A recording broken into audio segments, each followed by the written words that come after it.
where operational security permits releasing metadata preserved sensor excerpts or at least technical summaries would improve public trust and accelerate outside scientific scrutiny. That includes, when feasible, the time geo-reference IR frames and radar parameters needed for independent analysis. To be clear, I am not here to make claims beyond my lane. I am here to provide a first-hand account of what I saw, what our systems recorded, and why it matters for safety, for intelligence, and public confidence.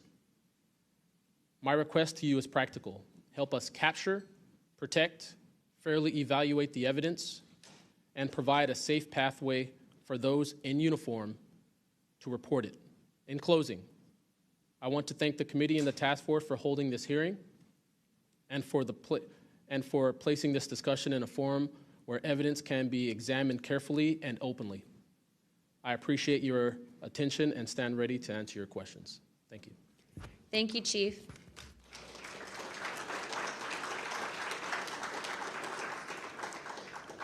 I now recognize Mr. Knapp for his opening statement.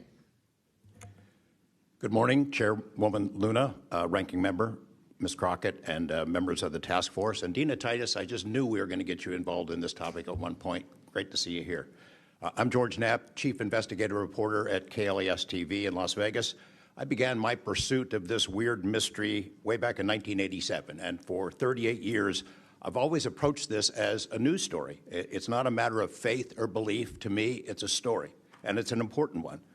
I'm proud to be here alongside these witnesses today, men who have seen strange things and stepped forward to tell the world about it. Whistleblowers and witnesses who step up are routinely insulted, belittled, or worse. They risk their reputations, their careers, their clearances, their livelihoods, and sometimes much more than that, even their freedom. I know that one of the goals of the task force here is to figure out ways to protect whistleblowers and witnesses, and it's a tall order because so many of the things that happen to witnesses like these are extra legal. They're carried out by persons unknown, as Mr. Dave Grush, sitting up at the top of the room, knows all too well, including events in recent days that have happened to him. I want to share a couple of things that I've learned along the way on this long journey, and I submitted most of that in written form because I estimate that my statement here today would take about 4.5 hours, so I'm going to try to jump over and touch on the more important salient points. I submitted a detailed written statement for the record, and we'll go into a lot of that here, but the public has been told over and over since the late 40s, there's nothing to worry about here. These mysterious craft seen by millions of people in the skies, in the oceans, over the land are not real. They're not a threat. The witnesses are wrong. They're crackpots. Don't believe it. That changed for me. What got me hooked is the paper trail. Documents that were squeezed out of the U.S. government after the FOIA, Freedom of Information Act, became the law of the land. And those documents paint a much different picture than what the public, the press, and Congress have been told over many years. The documents from military and intelligence personnel behind closed doors admit that, quote, these things are real. They're not fictitious. They can fly in formation. They're evasive, and they outperform any aircraft known to exist, including ours. The public, of course, as I said, has been told something much different. Back in 1989, I reported about a guy named Bob Lazar, who claimed that he worked at a facility dubbed S4 out in the Nevada desert, very near to Area 51. He said he was part of a reverse engineering program. He said there are alien craft that will be taken apart to figure out how they operated out there, and that was a pretty tall order. I had clearly taken a dive into the deep end of the pool there. But in the years since then, I've interviewed dozens of other people, and I've detailed what their testimony has been in the written statement. They include Senator Harry Reid, Senator Howard Cannon, also of Nevada, a guy named Al O'Donnell, who was the first general manager of EG&G in Nevada, which managed the Nevada test site, which blew up hundreds of nuclear weapons. There's a guy named Dr. James Lakatsky, who was a career scientist with the Defense Intelligence Agency, who was the guy who initiated a program called OSAP, Advanced Aerospace Weapons Systems Application Program, which is, as far as we know, the largest acknowledged UFO program ever funded by the U.S. government, which put together an amazing pile of information that members of this committee and the world most of which they have never seen. The DIA still hasn't released 95% of what was prepared by that program at a cost of millions and millions of dollars. The one name I do want to bring up in this session, though, is Robert Bigelow. So looking into the idea of crash retrievals and reverse engineering, while OSAP, that program, was active, the DIA's contractor, Robert Bigelow of Las Vegas, made a bold attempt to acquire physical proof of UFO crashes. It's been widely reported and suspected that Lockheed Martin is one of the contractors, the defense contractors, that has held this stuff, stored it away in secrecy, and tried to figure out how it works. I have confirmed on the record that Robert Bigelow and a trusted colleague from OSAP met with and negotiated with senior executives at Lockheed Martin and hammered out a deal wherein Bigelow's company, Bass, would receive a quantity of unusual material that had been stashed away and protected at a facility in California. That material was not made here. I want to move on now to the Russia files, because that was going to be sort of the central impetus of what I was going to talk to you about today. Back in the early 90s, I got into Russia, met with a number of their defense officials, Ministry of Defense and others, who confirmed for me that Russia had been doing the same thing the United States had been doing, that is, secretly studying UFOs while publicly saying something completely different. The documents and interviews that I obtained and have now shared with this task force show that the USSR launched what is almost certainly the largest UFO UAP investigation in the world. The first phase of that was an order was sent out to the entire USSR military empire that every unit, you see anything strange in the sky, a craft, an orb, something unusual, you had to gather all the evidence, collect testimony from the witnesses, look for physical evidence, and all of that information went into one program at the Ministry of Defense. Thousands and thousands of these reports came in. A lot of them were first routed to the KGB, but then back to another program that came after this collection effort called Thread 3. And Thread 3 was an analysis program. We have provided to the committee the documents of what they were trying to do, and essentially they were trying to build their own UFOs.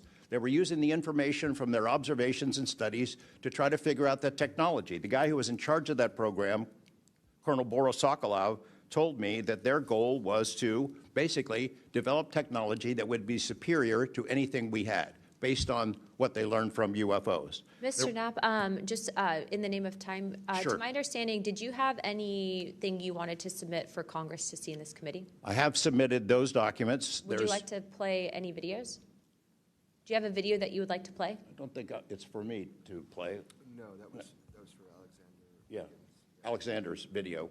Okay. You could play it, he could narrate it. Okay, we can, in the name of showing that video to everyone on task force, we'd like to play that video at this time. Sure.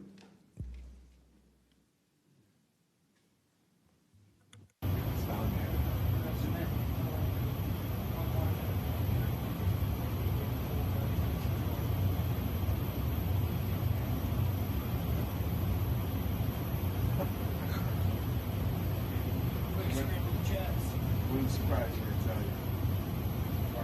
you. You call it the VVSS team. Yeah, like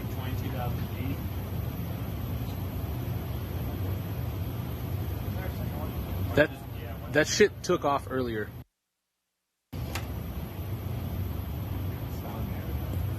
If we can get rid of the audio real quick. Mr. Wiggins and Mr. Knapp, we'll get back to what that video was in a moment, but we just want to make sure that it was entered into the record, as well as all the documents. Those will be able to be publicly found for everyone in the country to view. If we could, Mr. Knapp, we'll continue on the line of questioning, but I'm going to move on to Mr. Borland's opening statement. Good morning, members of the task force and the committee. I would like to express my gratitude for being invited to testify to the current task force created under the People's Chamber and the American public. As an American citizen, veteran, and intelligence community professional, it is an honor and a privilege to serve under oath before you on behalf of our country. I speak for myself and no former agency or company I have been previously affiliated with. My name is Dylan Borland, a former 1N1 geospatial intelligence specialist for the United States Air Force in an active duty enlisted capacity from 2010 to 2013. I've also been employed with BAE Systems and Intrepid Solutions as a senior analyst expert in analyzing video, radar, and advanced electro-optical imagery for official identification of aerial order of battle as well as naval and ground order of battle. I'm a federal whistleblower, having testified to both the ICIG and ARROW with direct firsthand knowledge of and experience with craft and technologies that are not ours and are reportedly operating without congressional oversight. Because of my direct knowledge of the reality of certain legacy UAP programs, my professional career was deliberately obstructed, and I have endured sustained reprisals from government agencies for over a decade.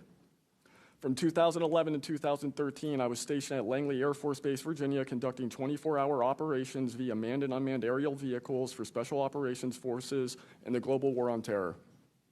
During the summer of 2012, my team was on standby for weather, and I returned to my barracks on base, and at approximately 01:30, I saw an approximately 100-foot equilateral triangle take off from near the NASA hangar on the base. The craft interfered with my telephone, did not have any sound, and the material it was made of appeared fluid or dynamic. I was under this triangular craft for a few minutes, and then it rapidly ascended to commercial jet level in seconds, displaying zero kinetic disturbance, sound, or wind displacement. Some years after that experience, I was further exposed to classified information from the UAP legacy crash retrieval program through a sensitive position I held within a special access program. During this time, intelligence officers approached me in fear for their own careers, citing misconduct within these programs and similar retaliation that I was already enduring at this time. These issues include medical malpractice committed by Veterans Affairs staff, denial of work I performed while enlisted in the United States Air Force, forged and manipulated employment documents, workplace harassment, including colleagues being directed to not speak with me, manipulation of my security clearance by certain agencies, blocking, delaying, and ultimately removing my ability to be employed within the IC. The retaliation I face and the retaliation against individuals I know who worked in these programs is what convinced me in March 2023 to become a whistleblower.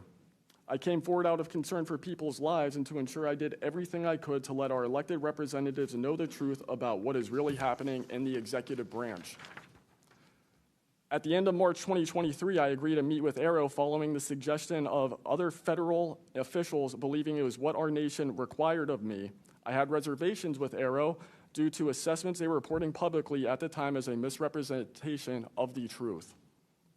Because of these concerns, I did not share sources and methods information in order to protect current and former federal personnel who had firsthand exposure to technologies of unknown origin. I did not want anyone to face further retaliation beyond what they had already endured. And unfortunately, a staff member ended up getting in some trouble because of that. After David Grush testified under oath in the summer of 2023 and provided historic disclosure, I was then asked to go to the ICIG and did so in August 2023.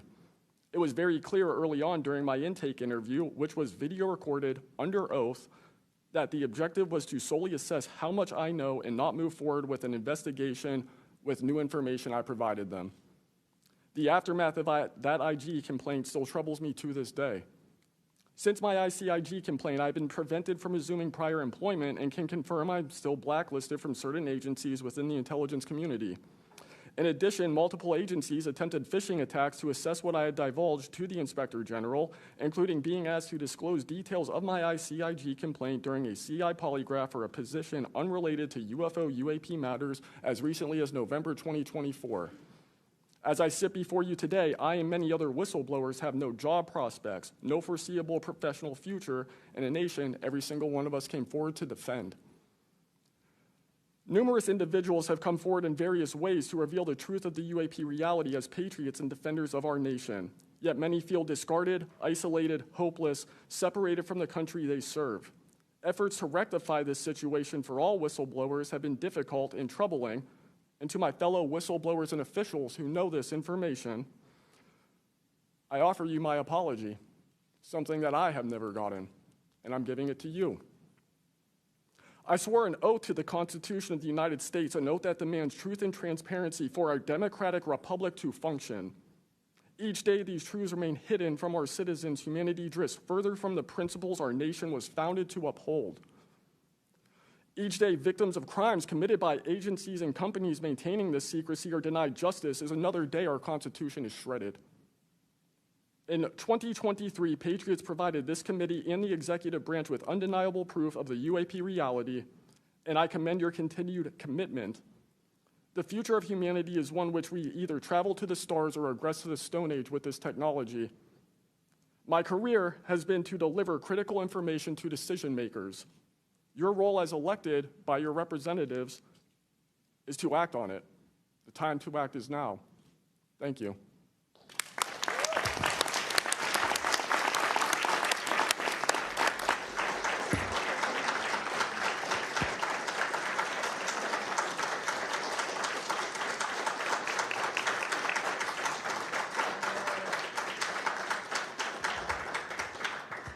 Mr. Borland, thank you for your service to our country, and we appreciate you. And we are sorry about how you've been treated, and we will make sure that we try to rectify that situation.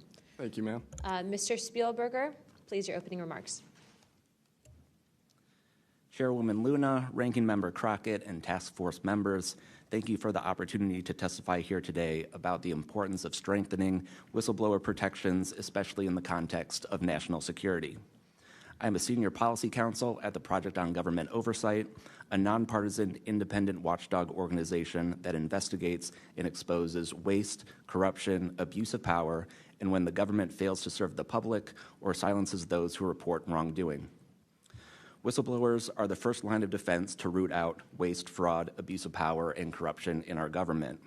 Congress relies on whistleblowers so that it can fully exercise its oversight and legislative authorities.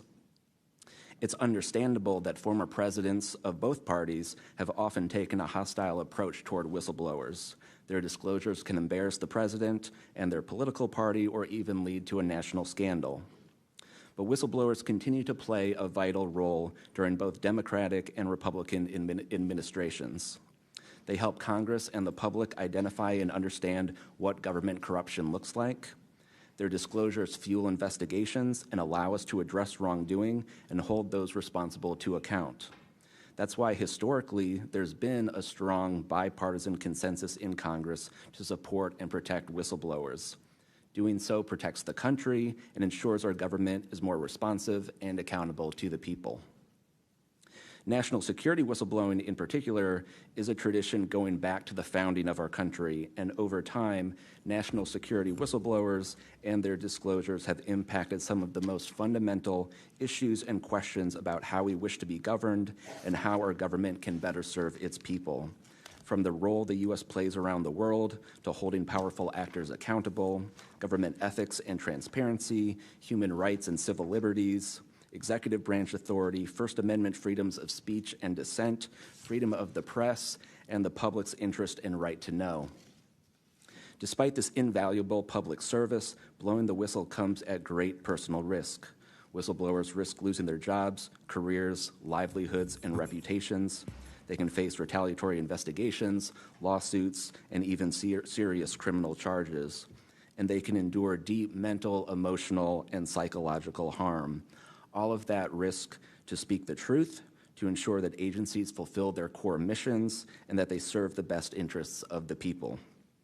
Those who retaliate against whistleblowers don't just violate their legal rights, they inflict real harm on our government and betray the public's trust.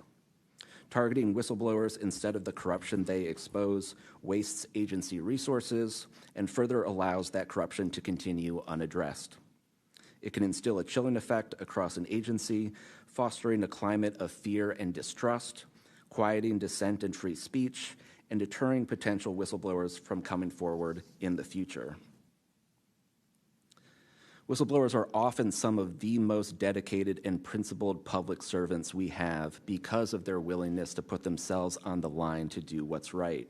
And Congress has historically supported them, again, on a bipartisan basis, but unfortunately, whistleblowing has increasingly become more politicized, with support for whistleblowers often hinging on which party is in power and which party is politically inconvenienced by the misconduct being exposed.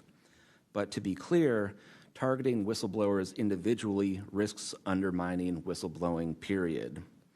POGO advises members of Congress on both sides of the aisle to focus on the evidence, not the individual.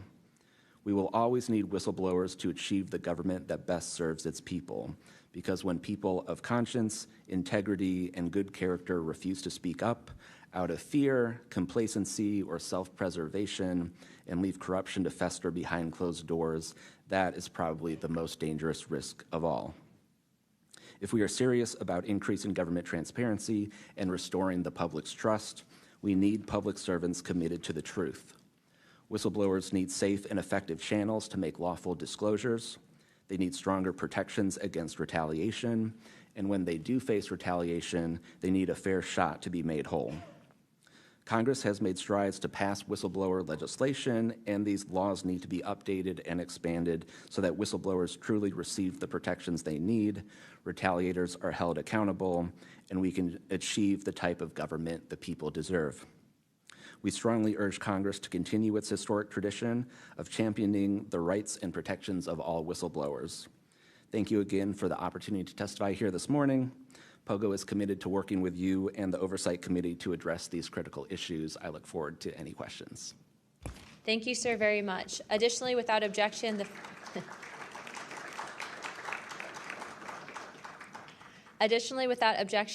following members are waived onto the task force for the purpose of questioning witnesses at today's hearing: Representative Perry of Pennsylvania and Representative Grothman of Wisconsin. Sorry, and Representative Biggs from Arizona. I already got you, but yeah, we're good. Without objection, so ordered. I now recognize myself for 5 minutes of questioning. Also, as my friend Mr. Moskowitz might have to go, would you like to go now? Okay, all right. Mr. Borland, in your testimony, you described witnessing large triangular craft while stationed at Langley Air Force Base in 2012. Can you explain what you observed in terms of size, behavior, and why you're confident it was not conventional technology? Great question, ma'am. So on the base, I lived in the barracks. There was a little smoke pit outside. I was there on the telephone and looking across to the flight line, and I see a white light pop up and stop about 100 feet in the air. I thought it was a weather balloon. I've seen tests from there before, weeknight, normal thing, not surprising. I actually finished my cigarette, and I began walking up towards the flight line. There is a track, and because I was on 3 months of night work, I would walk the track at night when we were weather down.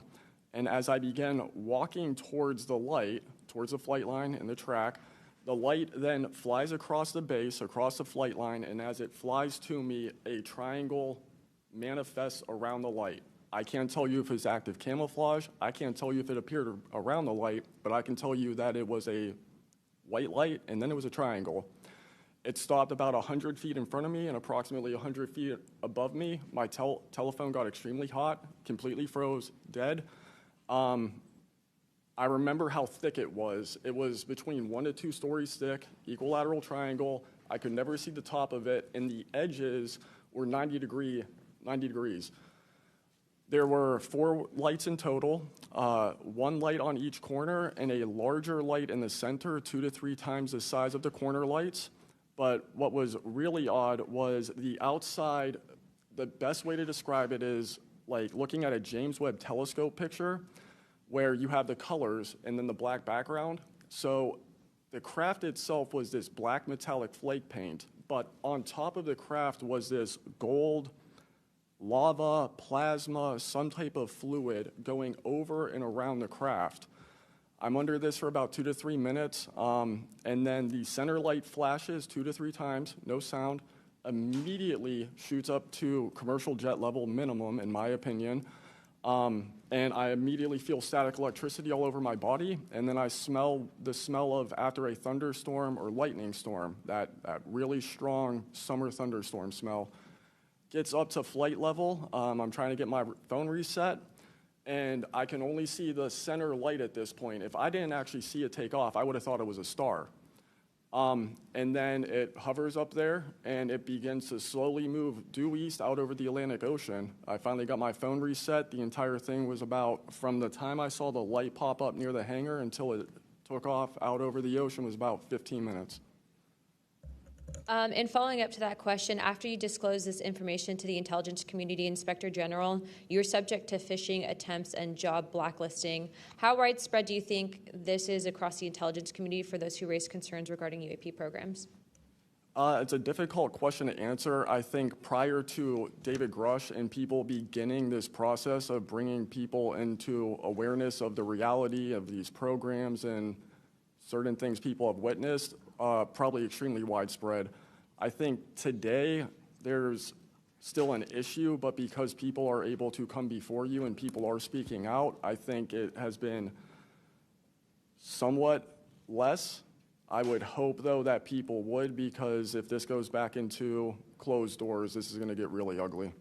What type of behavior have you witnessed from former Aero Director Sean Kilpatrick as well as his staff in relate to this information you provided to them? Did they ever try to classify this information as non-human technology? Good question. The problem with this is that I know what I experienced firsthand, and I know other things. I think the staff at Aero that I had met with in March of 2023, I think they were good people doing the job they were told to do. I did not meet with Kirkpatrick. He was either not present or did not want to meet me that day. However, they did classify information about the reality of this subject, and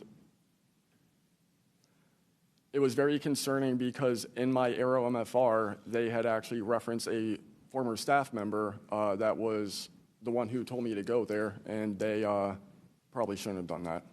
And real quick before my time is up, and we might go to second round of questioning just so you're all aware, how important, given everything that you've seen and experienced, is the UAP Disclosure Act of 2025 in restoring both public accountability and trust? I think very important. I would hope, though, that the 7-year window could be shrunk, my opinion, but very important. The truth needs to be known.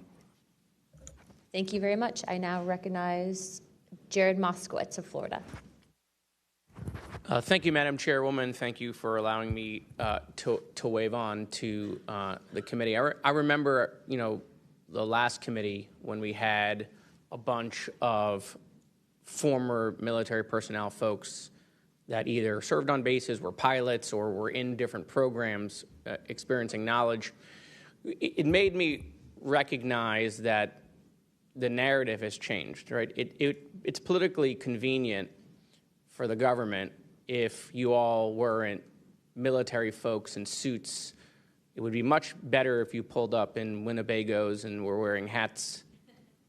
And so the picture of this, because that's important for the American people and how you tell a story, what the message looks like, and who the messenger is.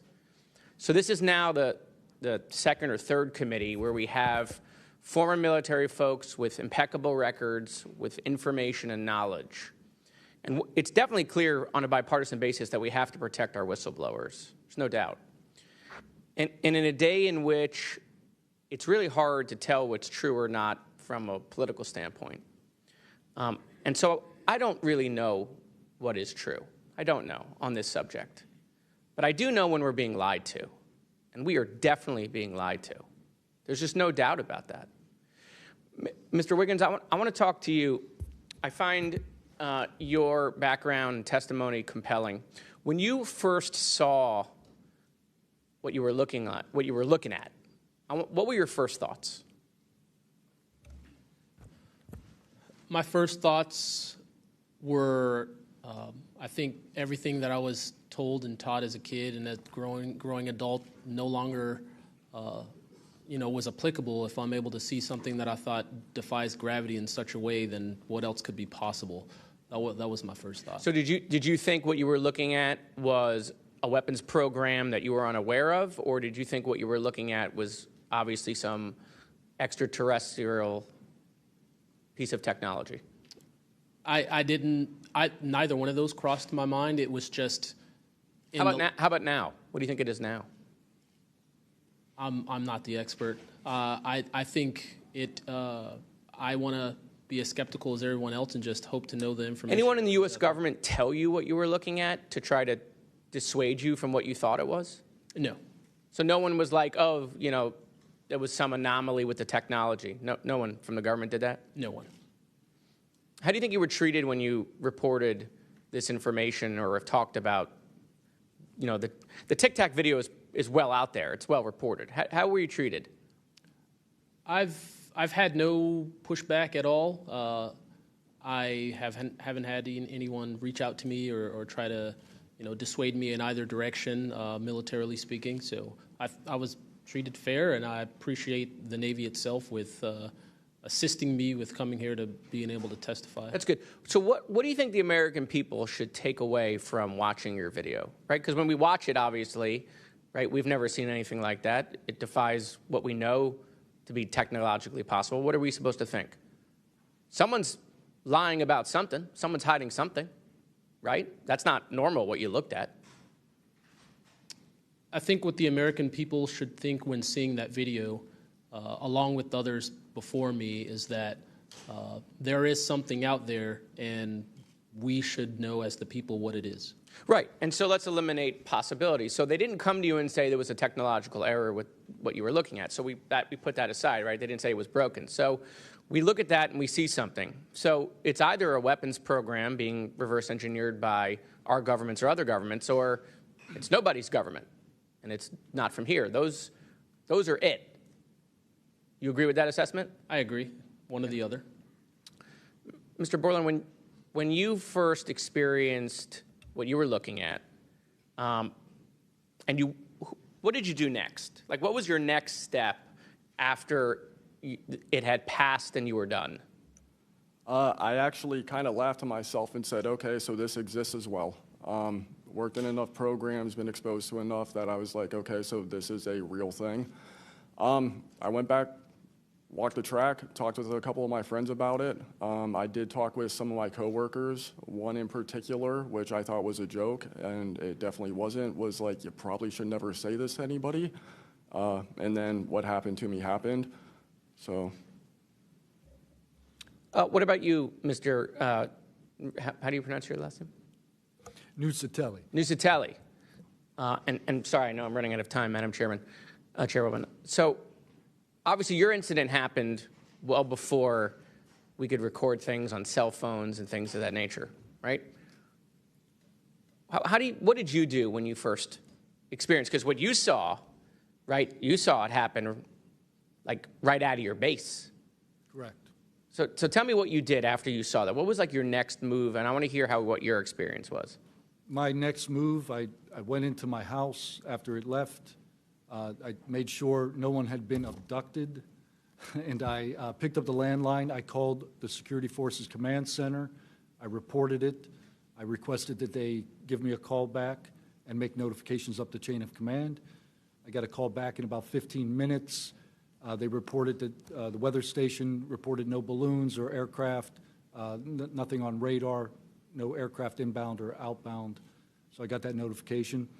And then within the following day or two, me and the other witnesses wrote statements. We prepared a report, and then we filed all that information. Madam Chairman, thank you for your indulgence in my questioning, and thank you for continuing to lead on this subject. What do you and your friends think about it today? You all have talked about it. Yeah. I mean, so what do you think about your experience as a collective group? That'll be my last question, Madam Chairwoman. I mean, we've been talking about this for 20 years. We don't know what we saw. What we saw changed our lives and the way we think about everything. It was incredibly profound. The object I saw, I don't even know if it was an object. It was a light. It was an orb. It didn't look like a craft, but it did look solid. And that's what we talk about. We noticed the object, and this was a pattern across all the encounters. Someone would see a light. They would pay attention to the light. And then the object responds. It performs for you. And then they come down and they investigate you. So it's almost like they're curious. So that's the thing we primarily talk about. Why did it come after we noticed it? Maybe it noticed us after we noticed it. You're welcome. I now recognize Representative Mace for 5 minutes. Thank you, Madam Chair, and I want to thank all of our witnesses for being here today. Mr. Borland, I'd like to start with you and ask a few questions. Were there any other witnesses when you saw the equilateral triangle? Were there other witnesses that saw the same thing? Not to my knowledge, ma'am. At that point, the only people that would be awake is those of us that were doing operations for the GWAT and then security forces. So not to my knowledge. And do you think that, in your opinion, that the equilateral triangle was the U.S. government's technology? I did once upon a time, but knowing what I know now, I'll have to answer that question in a skiff probably. Well, my next question is, you teased us, so knowing what you know now means what? I know enough to know that if you want an answer to that question, go to Arrow. They have the answer. Do you think it was a foreign government? I do not, no. And Arrow is supposed to be disclosing. The last time I was in a skiff with Arrow, they said they were going to be doing disclosures. Had they been doing much of that? I don't have an answer to you you. I don't know. I know what Arrow reports publicly, and I know what I've been through. Yeah. And some of this stuff can be, I think, debunked, right? Sometimes there are weather balloons that look kind of a little funky, or drones or whatever, depending on the angle, direction, speed, et cetera. Are you scared for your safety? That's a complicated question. So being here today, if I say the wrong word, technically I can be charged with espionage. Espionage is a death penalty. Whistleblowers have faced it. John Kiriakou, for example. I am not scared for my physical safety in the sense of an agency or company coming to kill me, but I have no job. My career has been tarnished. You know, I'm unemployed, living off of unemployment for the next 3-4 weeks until that's gone. So it's a complicated question. Have there been stories leaked about your life to try to discredit you in the public eye? As of now, I don't know. We know they did that to Mr. Grush. I am aware. Yes, ma'am. They leaked his private medical information, horrific things.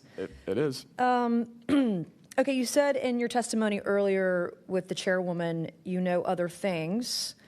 I guess that has to be mentioned in a skiff. It would. The other things. It would, pending I'm even legally allowed to speak on, and the people in the room are even legally allowed to hear it.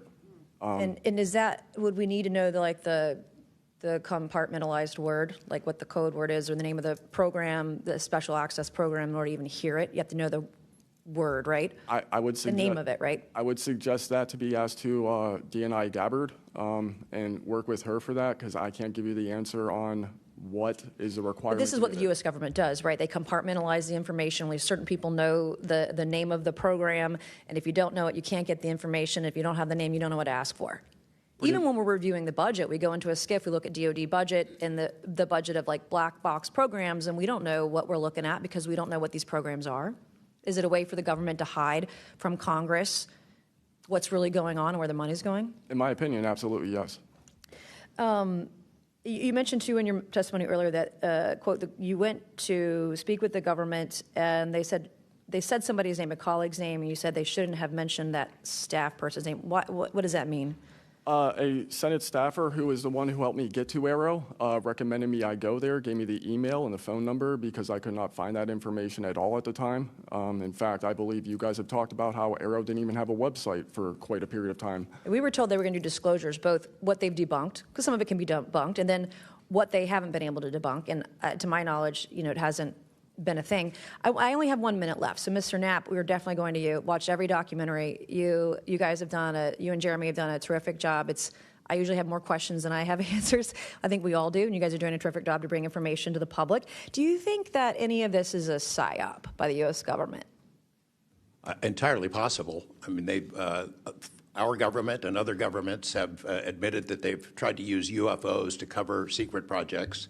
But I think they also do some reverse engineering of those claims. So years after people start seeing UFOs over Area 51, for example, they come up with the story, oh, yeah, that was, we planted that story. So I read in a major newspaper just a couple of weeks ago, they planted this story. An Air Force colonel went out into the desert, went to a bar at Rachel, and gave them some fake UFO photos. And that's how the whole story about Area 51 started, which is preposterous. Yeah, and I didn't even get to the crash retrieval program stuff yet, Ms. Chairwoman. There's just so much. Okay, thank you so much for your time today. I wish we had more time. Thank you, Madam Chair.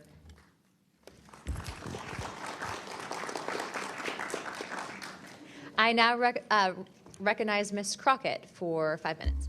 Thank you so much, Madam Chair, and thank you so much to each of the witnesses that have come before us today.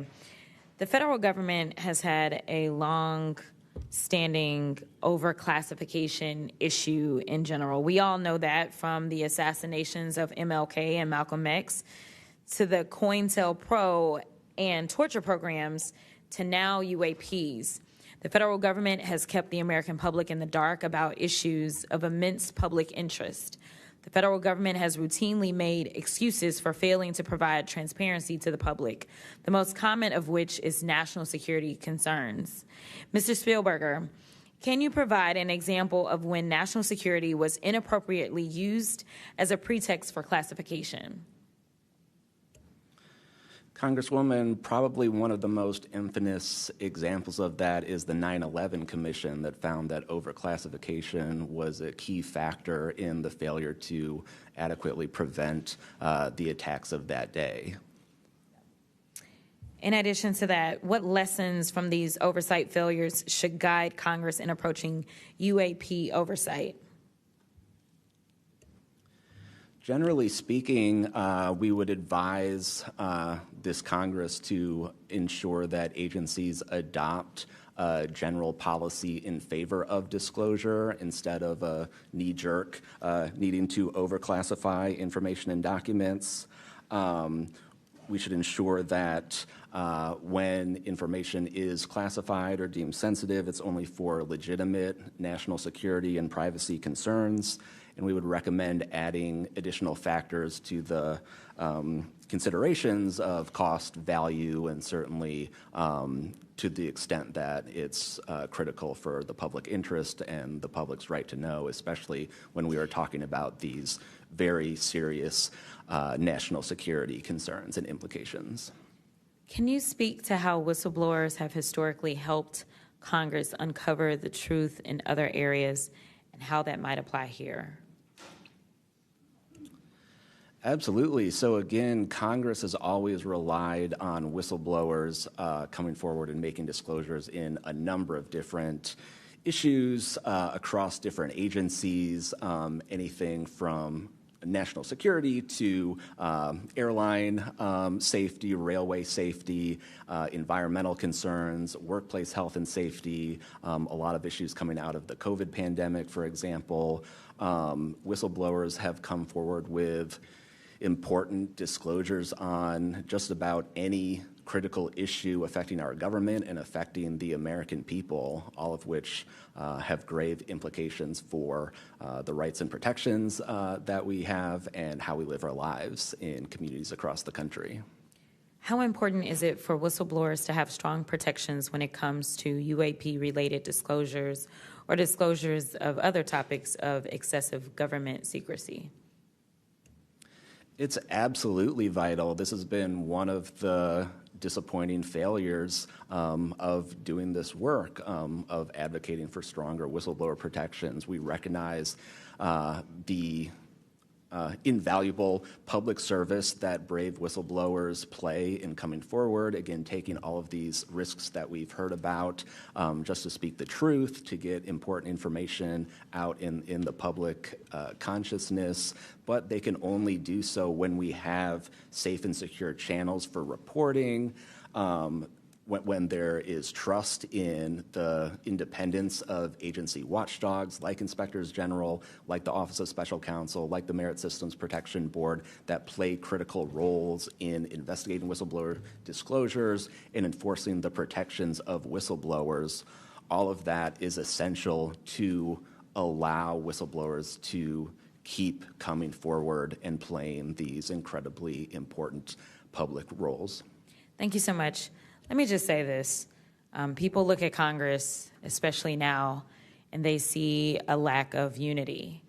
They don't see the ability for us to come together really on much of anything. I will say that I do applaud the chairwoman and the work of this committee because for once I feel like we are focusing on governing, which should be about transparency. The reality is that we cause more harm than good when we allow a lack of transparency to fester. it allows for all types of conspiracy theories instead of us actually making the investments that we need to make to get the information and actually provide it to the American people. The reason that I wanted to focus on making sure that we answer some questions specifically around the protections of those that are willing to come forward is because the only way that we can make this government actually work for all of us is if no matter where you are in this federal government, you feel as if you are safe when you come forward with information of any issue. And so I do want to thank you for all of your stories. The reality is that we only get 5 minutes, and the vast majority of everything that you have to say cannot be contextualized within 5 minutes. But I know that my colleagues are going to get to kind of pulling some more of that out. But again, I really just want to thank you for your courage in this moment, and thank you for your service to our country.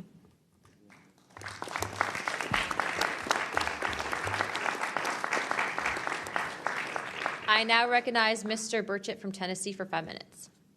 Thank you, Chair Lady, and thank you, Ranking Member Crockett. I see a lot of friends out there, and I see a couple enemies, so I'll kind of remember that.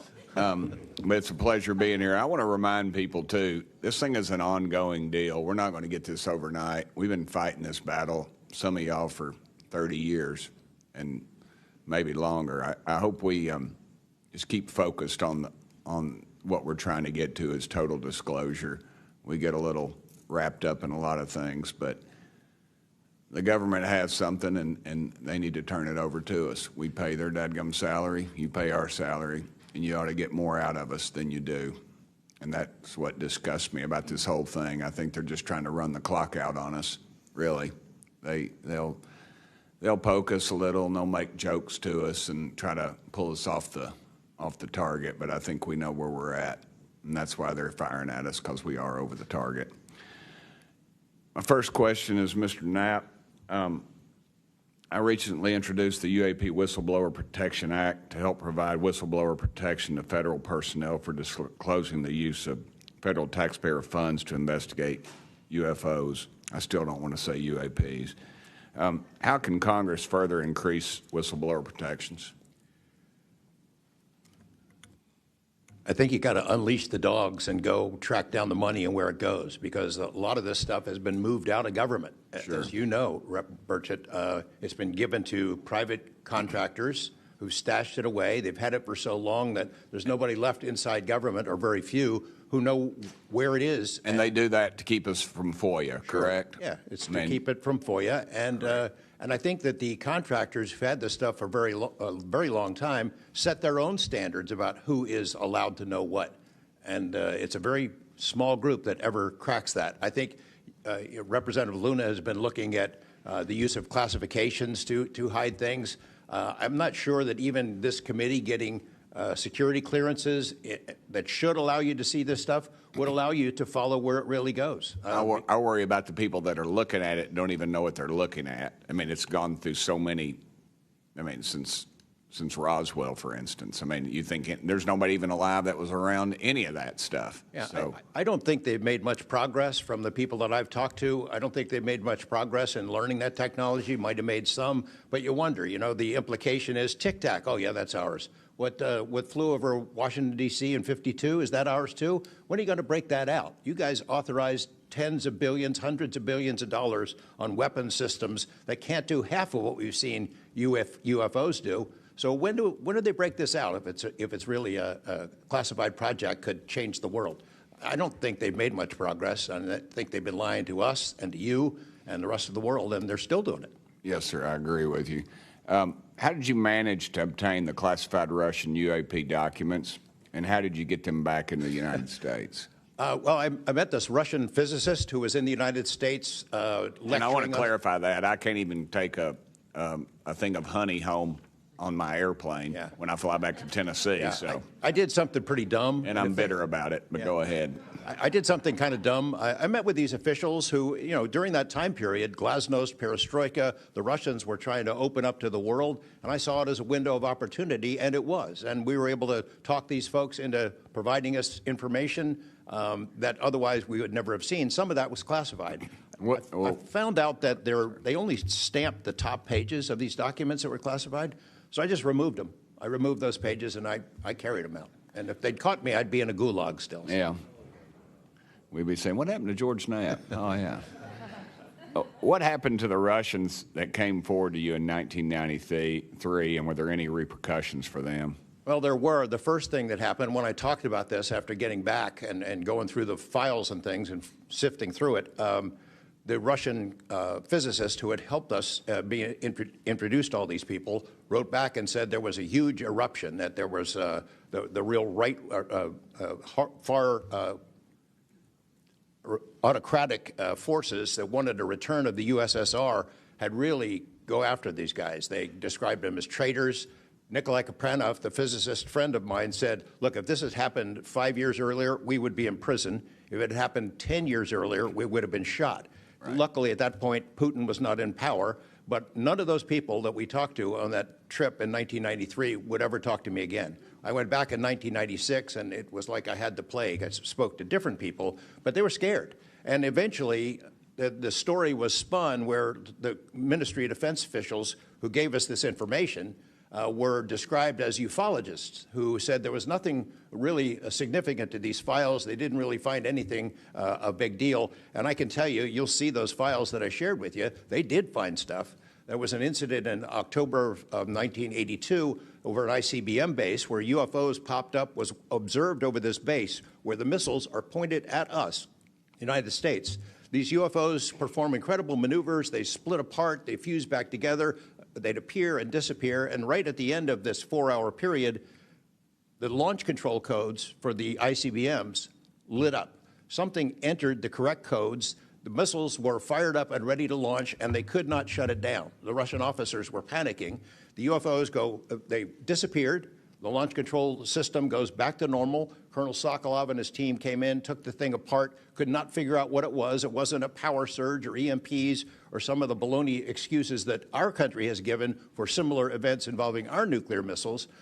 They thought it was a message from wherever the UFOs were from. And that's a chilling thing. I mean, we were a couple of seconds away from World War III starting, and the UFOs were responsible for it. All right, I'm out of time, but real quick, who are the contractors that have this material, the corporations? Well, one of them is Lockheed.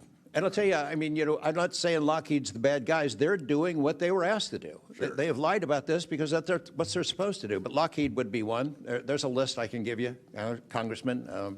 Some of the big ones, the usual suspects. Okay, thank you. Yield back, Chair Lady. Sorry for going over. It's all good. It's all George Knapp's fault. I now recognize Ms. Boebert for 5 minutes. Thank you, Madam Chair. Chief Wiggins, based on your training and operational experience, could the behavior that you witnessed, a transmedium object vanishing without a sound, be explained by any known technology that we possess or other governments possess? It cannot. No. And has any government agency debriefed you or any of your shipmates regarding the EOIR and radar confirmed UAP encounter aboard USS Jackson? No one has, no, ma'am.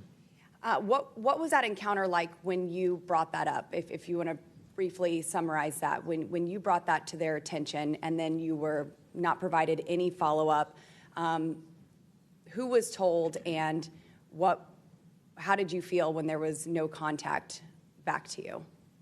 As far as the actual incident happening, yes, or sir. the reporting level? Yes, Chief. It was within the event happening. My duties are to report to the tactical action officer on watch while we're standing watch. So tactical action officer was there. I made my report. I've not had any discussion outside of that day. There's been no communication to me or requests from me within side of the military. But speaking of that actual incident itself, once the report was made to the tactical action officer, that's when I made the decision to ask the individual watchstander that was controlling Sapphire to be able to slew into the location. And that's what you see in the video itself is when the watchstander is slewing in and kind of showing us what we're looking at. But outside of that, that's as far as the reporting went that I know of. Thank you, Chief. Just for the sake of time, Mr. Nusatelli, has RO, the Air Force, or the FBI ever followed up with you personally about the Red Square event? I did have follow-up by Aero, nothing with the Air Force. The Aero office updated me, I think, at least 2 times. They let me know that they were unable to locate any records, that the records had been destroyed by the Air Force. The Air Force is destroying all their police records every 3 years on a schedule.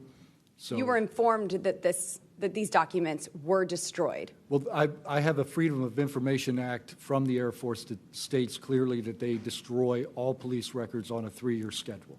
Okay. So they were sitting on documentation, destroyed it, refused to question any of the lead investigators, anything leading into this investigation? Yeah, basically they destroyed all the police records. So you couldn't even call the Air Force and ask them if there was a vehicle accident in that time frame. So that's a big problem. We're losing data in real time. So we'll never be able to go back and track. I think our federal government has a history of destroying records. Thank you very much, Mr. Nusatelli. Dr. Borland, as a geospatial intelligence officer, have you seen classified data indicating UAPs operate in restricted U.S. airspace, and has that information been withheld from Congress? I have not in U.S. airspace. That is intelligence oversight, so I did not have domestic authorities. After filing your Inspector General complaint over retaliation inside the Pentagon's UAP office, did you receive any kind of protection or just more retaliation? Within the IG or Aero, ma'am? Either. Aero, they went after the staff member and classified everything, shut that down. The IG, to this day, I don't even know if my complaint's active. I know my attorney that represented me was very, very, very concerned. And the best of my understanding, I was determined credible, not urgent. And do you think that experience would suggest that the internal UAP investigations may be compromised? Possibly. I mean, it's so hard because this goes back to people doing the job they're told to do, and very few people are going to want to give up their careers, 20, 30-year pension, get rid of their kids' health care, get rid of their house. It's possible, yes. Yes. Thank you very much, Dr. Borland.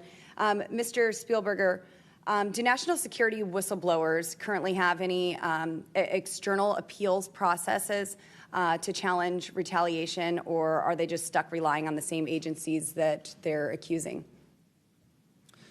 Congresswoman, this is one of the biggest concerns that we at POGO have, basically around the independence of investigations and accountability for retaliation. Basically, yes, national security whistleblowers have to rely on internal administrative processes that go through agency inspector generals. There are some differentiations, but the bottom line is that they are forced to rely on protection from the same agencies and people who they are alleging retaliated against them.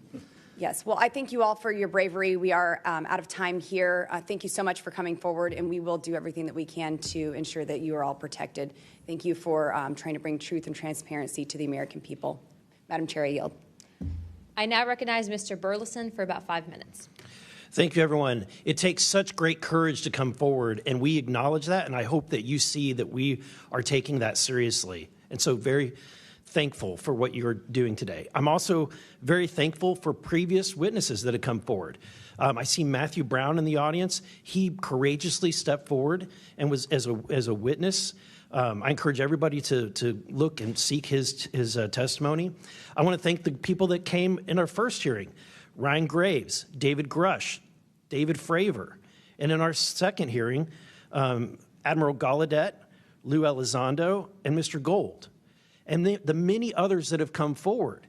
We hear you, and it's time that we, enough is enough. It's time that we take action. Look, I'm not jumped to the conclusion that I believe that there are, aliens coming from another planet. But I'm open to that. And I think that it's our responsibility, especially when we're seeing that we have a government that is actively blocking information from us. Just last night, I tried to get an amendment onto the National Defense Authorization Act that fit in the germaneness of that bill to have UAP disclosure. And conveniently, it was named non-germane, mostly deemed by staff, not even an elected official. This is the kind of stuff that we repeatedly see. Last year, we were blocked by someone in House administration from being able to receive a full briefing from Arrow. So not an elected official, but someone in staff blocked us. And I've had it. Enough is enough. I want to cue up a video that I've been given.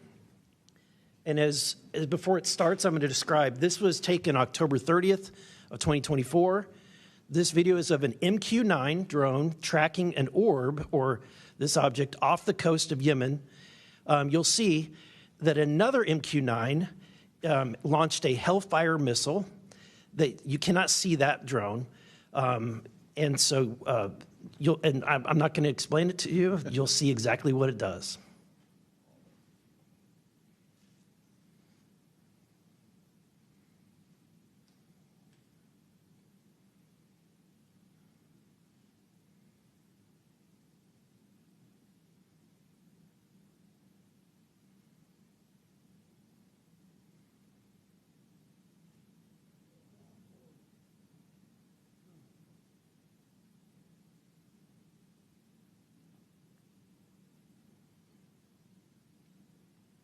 This is when it zoomed out, so you can still see it traveling.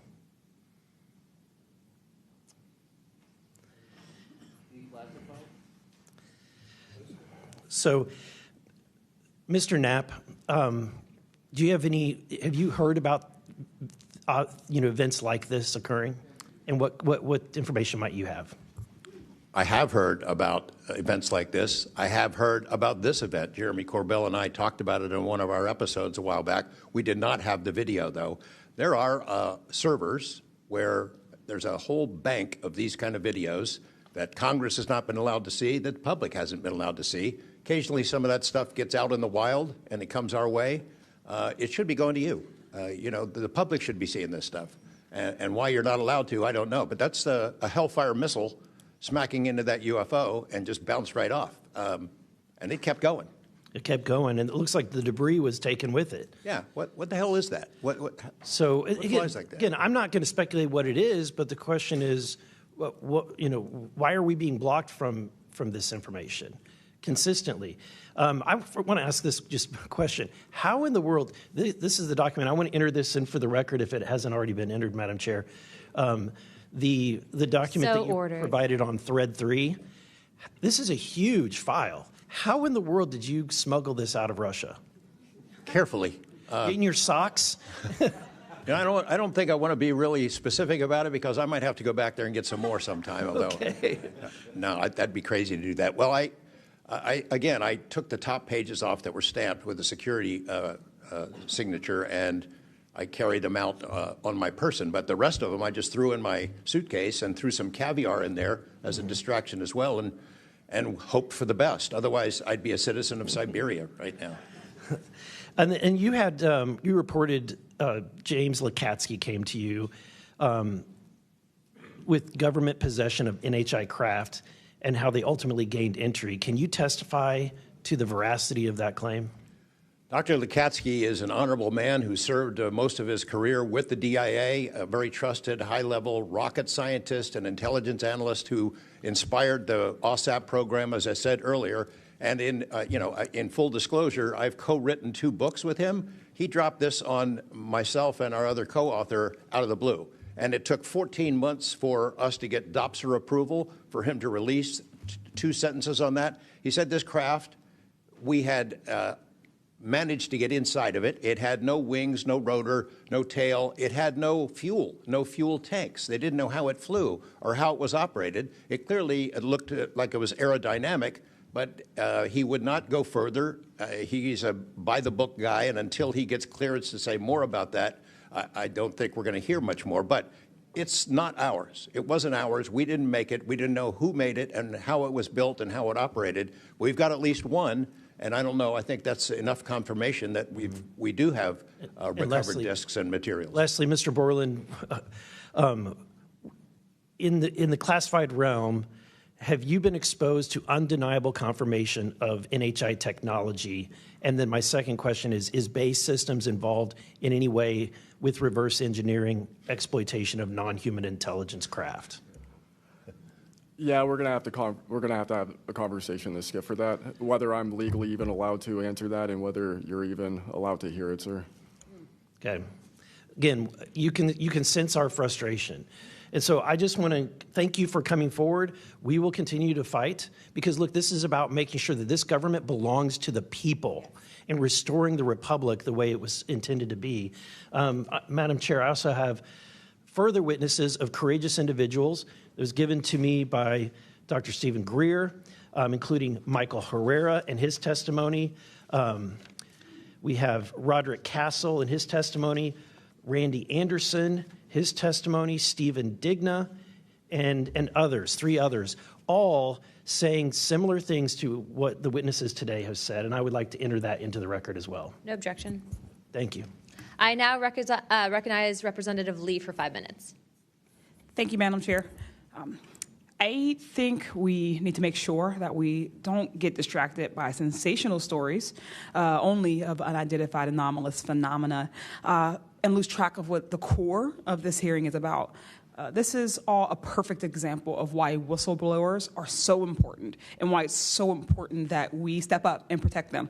With Trump, RFK Jr., EPA Administrator Lee Zeldin, and others committed to dismantling government and firing professionals who do dare to speak out against the threats this administration's disastrous policies create, we have to focus on protecting all whistleblowers, not only the ones who are reporting on UAP. I'd like to thank the whistleblowers who have agreed to come before the committee today and speak their truth. This administration's claims to care about waste, fraud, and abuse, and so often it is the whistleblowers who care and who are the tip of the sword fighting against the real waste, fraud, and abuse. One study found that whistleblowers expose fraud at more than twice the rate of third-party auditors. So, Mr. Spielberger, what are some of the best examples of whistleblowers exposing fraud and abuse in the federal government?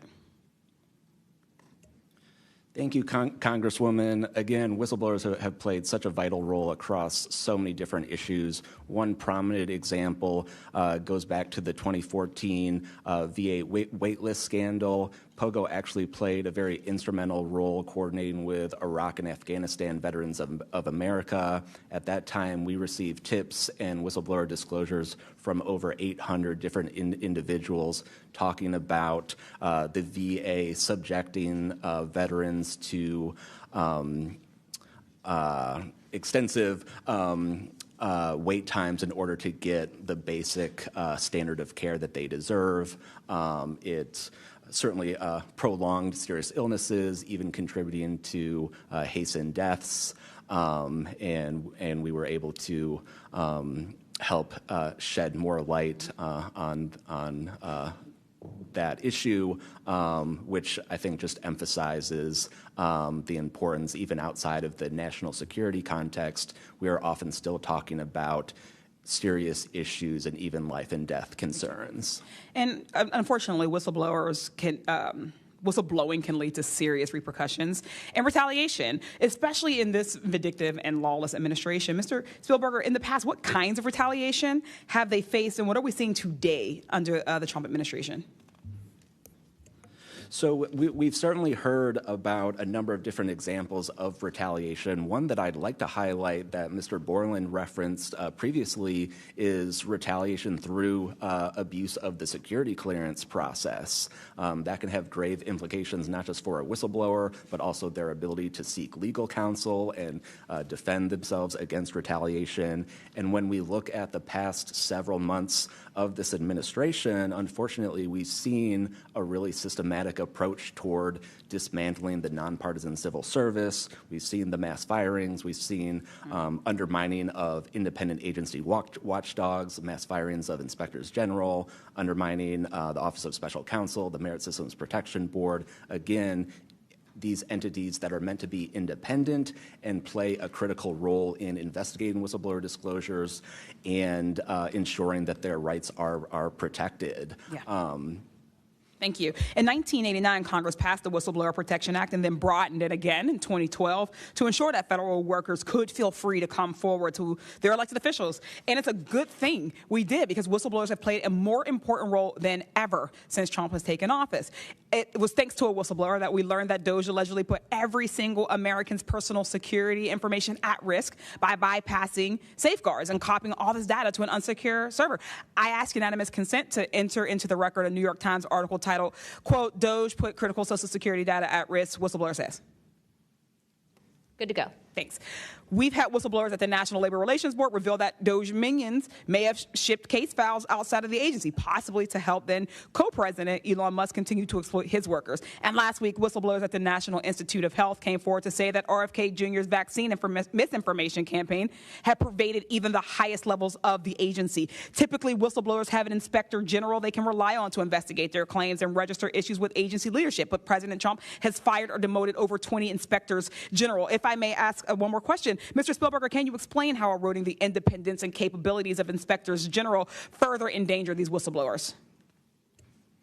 Absolutely. So again, whistleblowers already face incredibly great challenges in coming forward under normal circumstances. And when we erode these entities that are expected and required to enforce whistleblower protections, fairly investigate their disclosures, it calls into question the integrity of their investigations and findings, whether they'll take whistleblowers seriously when they come forward, and whether we can trust that they will use their authority to enforce the protections of whistleblowers who do come forward, essentially whether they will continue in their role as an independent watchdog or basically become a lapdog for a current or future president. Thank you. And I will take no more liberties. I yield back.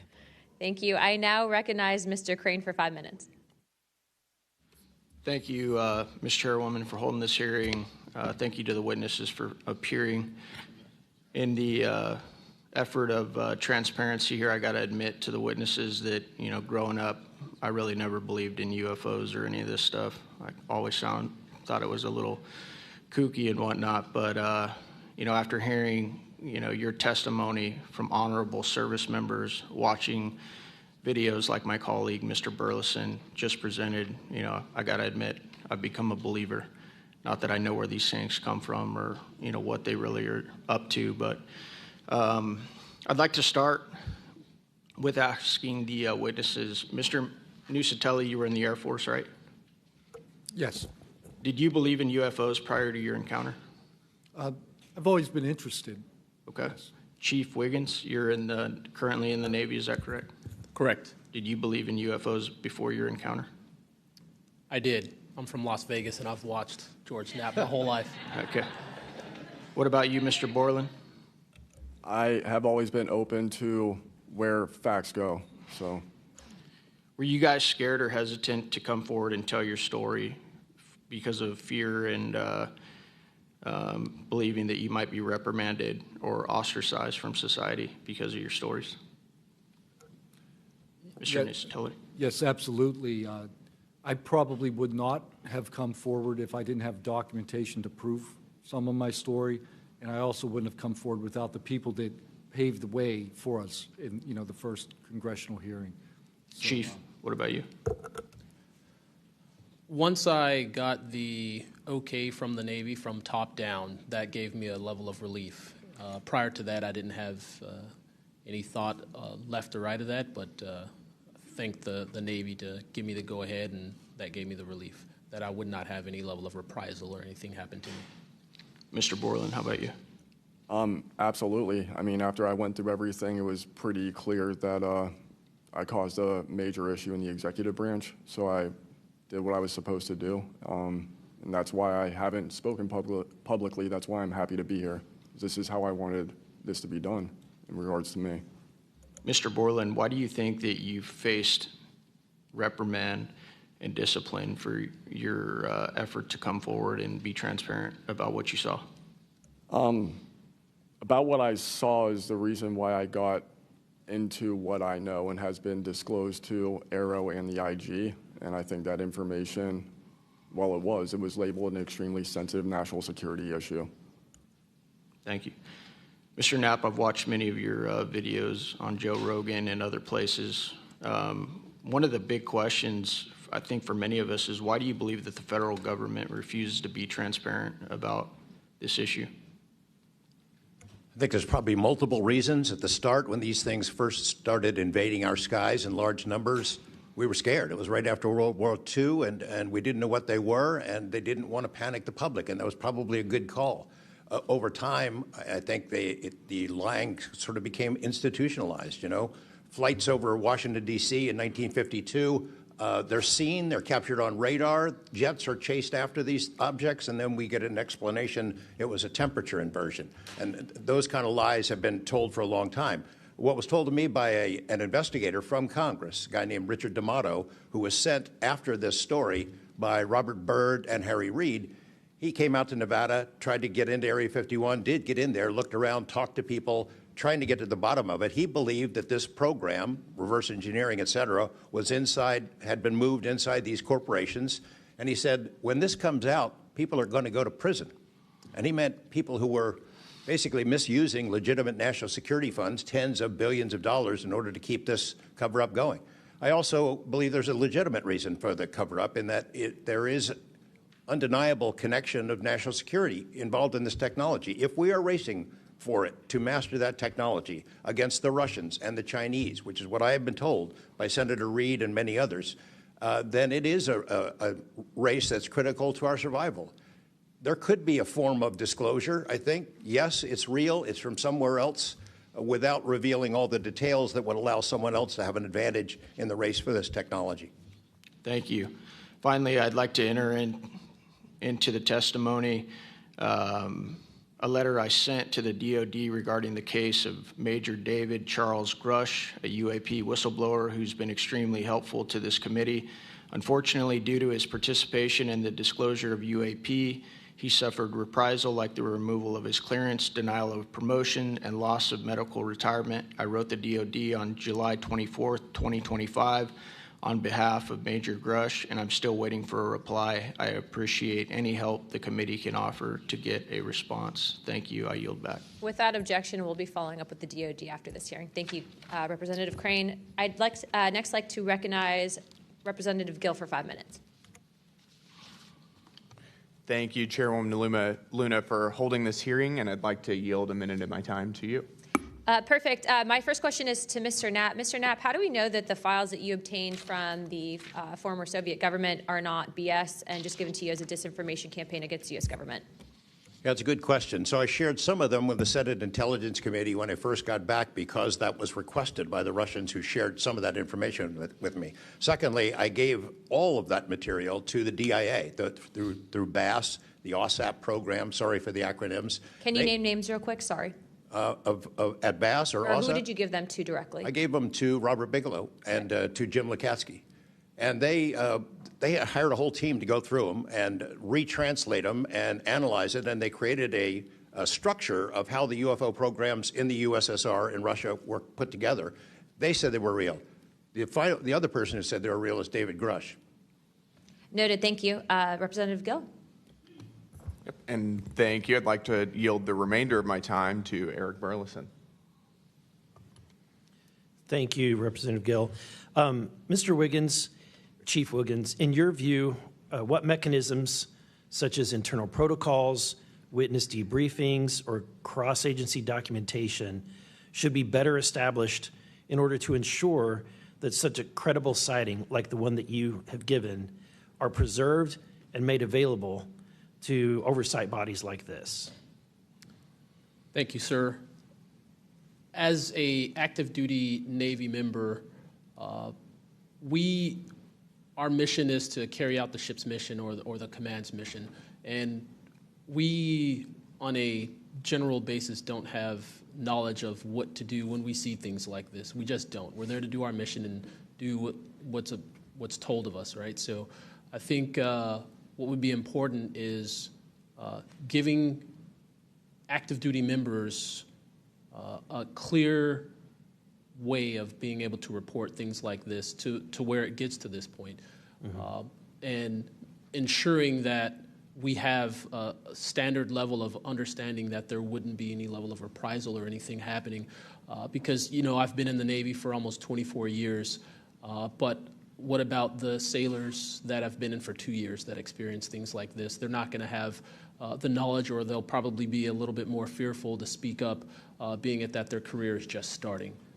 Yeah, I want to commend you. You're the first witness to come forward that is currently serving, and it's recognized. And so I thank you. And your testimony is unbelievable. Let me ask this question: are you familiar with the Witness Protection Act that Representative Burchett has filed? I'm not too familiar, sir. Anyone on the committee familiar with it? It's fantastic. It's the language that we need.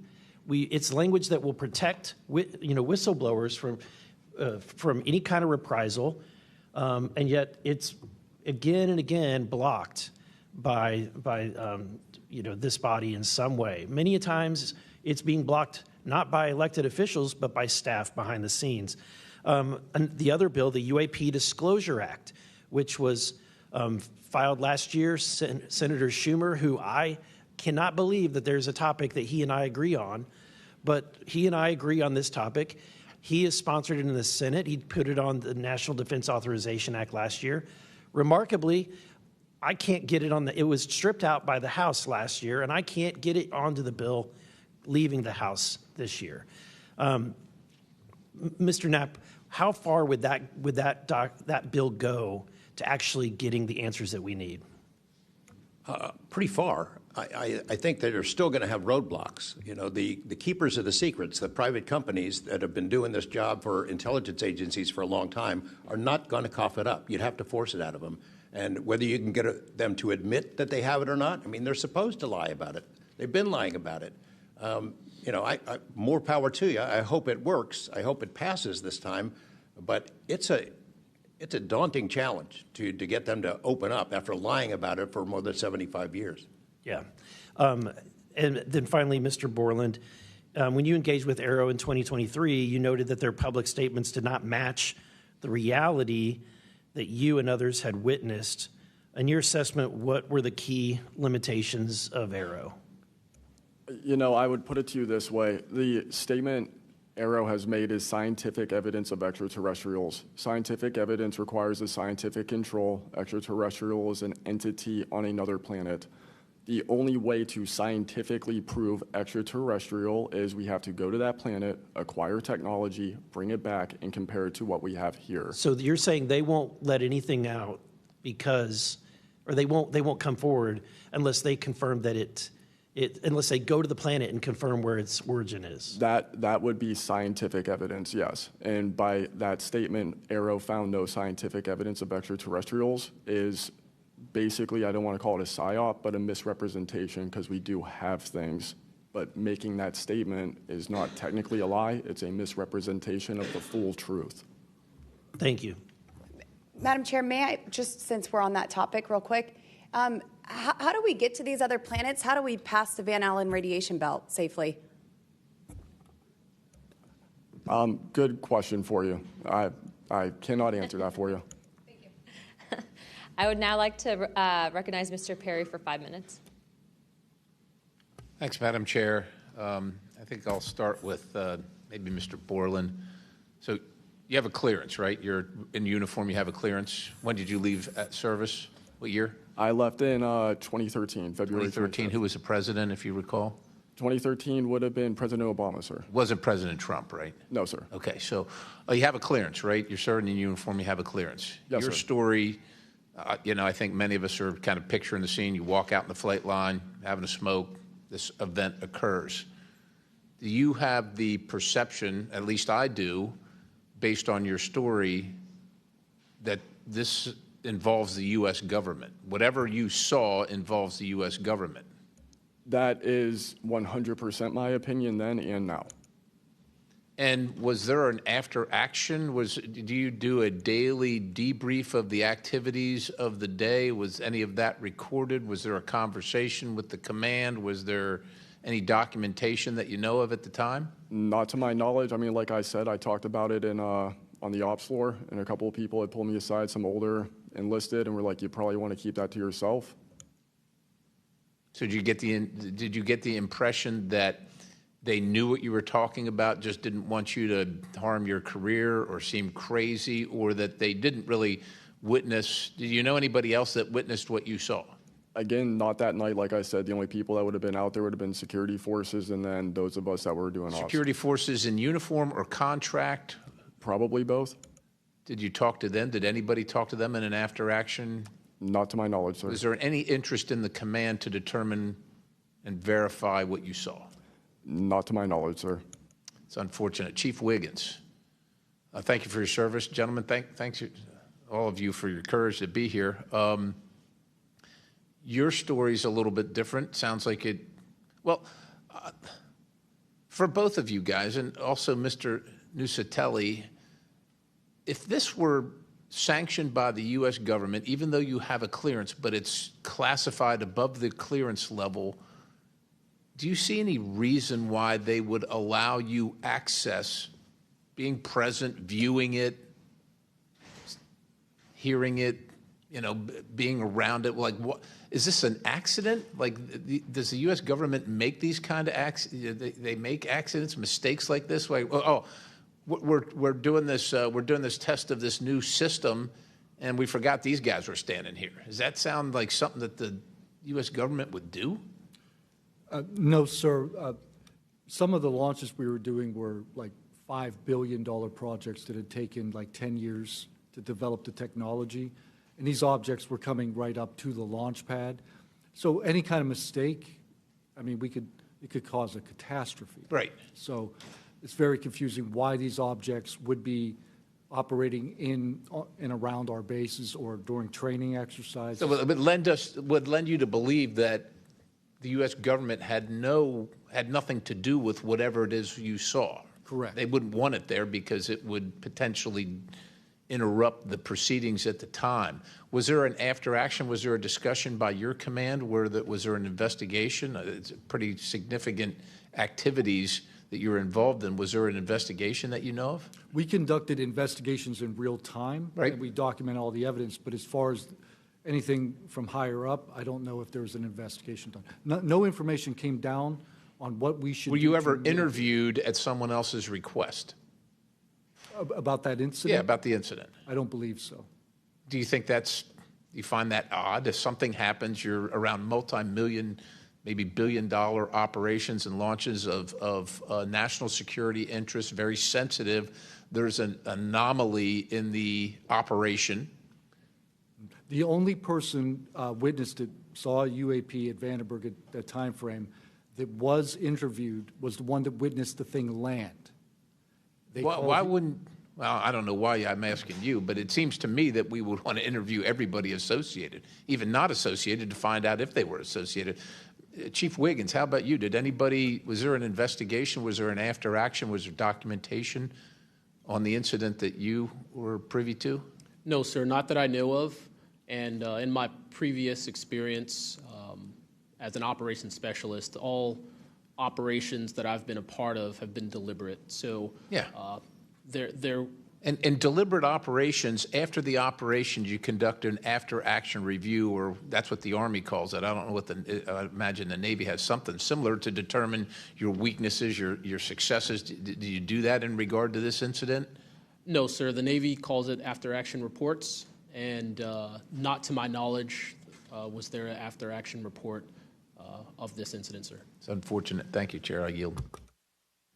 I now recognize Mr. Biggs for 5 minutes. Thank you, Madam Chair. Thank you to the witnesses for being here today.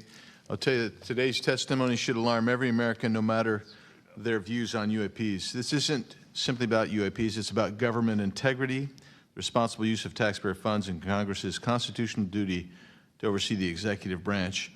I've heard evidence of critical information hidden in special access programs, off limits to virtually every elected representative, and certainly to the public. Credible witnesses report retaliation for speaking out. These are clear attempts to silence those who are exposing the truth. We must protect the whistleblowers. And decades of government disinformation have eviscerated public trust. So this isn't a partisan matter. It's a constitutional matter. And when you talk about the VAs, Mr. Spielberger, and all the problems that they had, the hub of that was Phoenix. And they went after the whistleblowers there. And that was under the Obama administration. So it doesn't matter which administration, which party. Both parties have got to come clean, particularly on this. So if the government thinks it can hide the truth and punish those who speak out, Congress has to keep pushing until the facts, whatever they are, wherever they lead, come to light. I'm going to go to you, Mr. Knapp, first. You've interviewed numerous UAP whistleblowers over the years.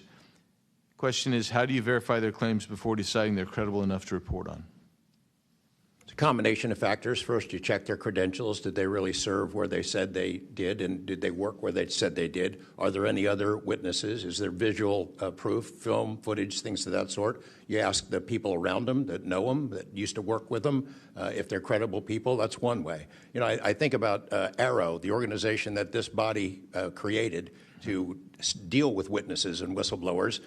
I hope I'm not taking too much of your time here, but they invited people to come forward, service members who knew, saw things and had experiences. And I can tell you that the people that I have talked to who went through that are deeply disappointed. There was a guy named Bob Jacobs who was a lieutenant attached to Vandenberg in 1964. His unit would record missile tests. They recorded all of them. On one of these particular tests, a UFO comes out of nowhere, zaps what looks like a laser beam at what would have been a nuclear dummy, a nuclear weapon, and disabled it. And he is called into the commander's office.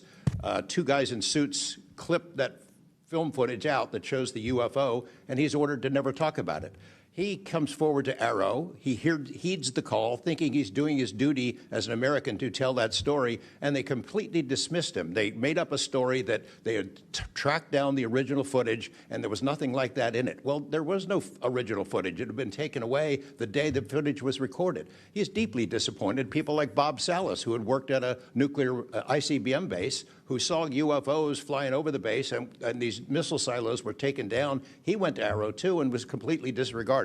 It almost looks like ARROW operated as a counterintelligence operation to get people to come in, tell their stories, and then discredit all of them. I can't imagine that any whistleblower or witness will ever go to ARROW again because of what happened under the first director, who's now long gone, but still seems to act as the spokesperson for that organization. And I would say, Madam Chair, maybe at some point we need to really dig deep into ARROW, and I would encourage us. Oh, I'd be happy to send maybe a subpoena to Mr. Kilpatrick. There you go. Mr. Nucatelli, you've testified that official Air Force records of the Red Square incident are now held by ARROW and the FBI. Has Congress or you been denied access to those records, and on what grounds would we be denied access, you or us? No, the records are unclassified, so okay, provide them to. In the 2003 to 2005 incidents you described, were any physical effects, electromagnetic interference, radio anomalies, or security system disruptions documented in base logs or any reports, official reports? Not to my knowledge, no. Mr. Wiggins, has the full resolution unedited footage of your incident been provided to Congress? Yes. Okay. Were you or your crew ever instructed formally or informally not to document or discuss the event? Ever? No. Good. Mr. Borland, you've talked about manipulation of your security clearance records. Can you identify which agencies or offices were responsible and whether they provided any written justification? I can do that in a skiff, sir, 100%. Because of being a part of a multi-agency special access program, I cannot give those publicly. So I'd encourage us, Madam Chair, to have that skiff meeting if we can. And then, Mr. Borland, again for you. You testified that you withheld certain sources and methods from ARROW due to mistrust. Can you give us some specifics that led you to believe they were misrepresenting the truth? Well, as I said already, what I said about scientific methods, scientific control, extraterrestrials, I mean, I know what I've seen, I know what I know, and I know it's true. So any agency that's going to go public and try and manipulate the public perception of this subject in such a way that it is negative when I know the truth about it is why I had extreme reservations with it, and also what I've been through and other whistleblowers and people in the know about this subject have been through. So, Madam Chair, thank you for letting me wave on. I think the key thing there you talked about was manipulation of message, manipulation of narrative. That is really the problem with this entire the system that we've seen since you've started these wonderful hearings, Madam Chair, and I thank you so much. Thank you, Representative Biggs. The chair would now like to recognize Mr. Begich for 5 minutes. Thank you, Madam Chair. First question, Mr. Borland, earlier today you mentioned that in a SCIF you would be able to discuss whether a member of Congress is actually legally able to access certain information. Under what authority would a member of Congress be restricted from accessing information on this topic, even within a SCIF? I would suggest reaching out to Director Gabbard and speaking with her about that. I'm hopeful that this goes back to the executive branch and who even has authority. Unfortunately, I can't give you a 100% solid answer because I don't even have that knowledge. Next question to George Knapp. What is the estimated annual budget, your view, for the program for investigating or reverse engineering UAP-related technology, including official, misappropriated, or black budget funds? I wouldn't have a clue. I don't know of any person that's ever seen it. Does anyone on this panel wish to address that question? Okay, moving on. Are any of you willing to name specific gatekeepers within the root cell of the UAP-SAP Federation?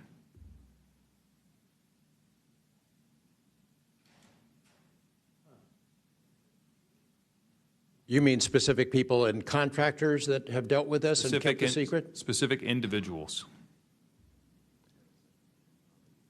Well, one of them was named Dr. James Ryder at Lockheed. But, you know, again, to emphasize, I don't fault these contractors for doing what they were asked to do by our government. They're supposed to lie if people ask about it. And the intelligence agencies who gave this stuff to them, CIA, I think primarily, told them to keep it quiet, and they've done that. And I suspect that they'd like an off-ramp, that they'd like some help with figuring out this technology at some point. And this is, again, available to anyone, is there a security classification guide for UAP or NHI?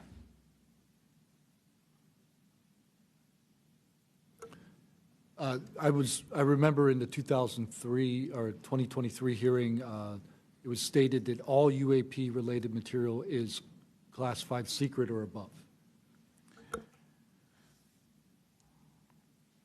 I have a name for you. Go ahead. Glenn Gaffney, CIA. Glenn Gaffney, CIA. Another question for you, Mr. Knapp. What is, in your view, having investigated this issue for so many years, what is the long game with respect to disclosure of this information to the public? Because with the advent of essentially a video camera and a high megapixel phone in everybody's pocket, at some point, this information is going to be impossible to withhold from the public. What do you think is the long game here? Well, the secret's out. I mean, how many videos have there been already? You know, videos that are leaked from within the military and intelligence agencies and contractors and sensor platforms. It's out there. But they have the high ground. The people that don't want us to take it seriously dismiss it, discredit the witnesses, come up with a cover story. I mean, it's been out there a long time. The public senses that it's real, and the people in authority dismiss them. It's a game that's been going on a long time, and I don't think they're ever going to release it. I think that there's an attitude among the people that have been involved in this for a long time that the public doesn't deserve to know, and that the public probably can't handle it, but they can. Final question, again, this one's open to anyone who'd like to answer it. Describe your understanding of the org chart or lines of control within the executive branch with respect to these topics.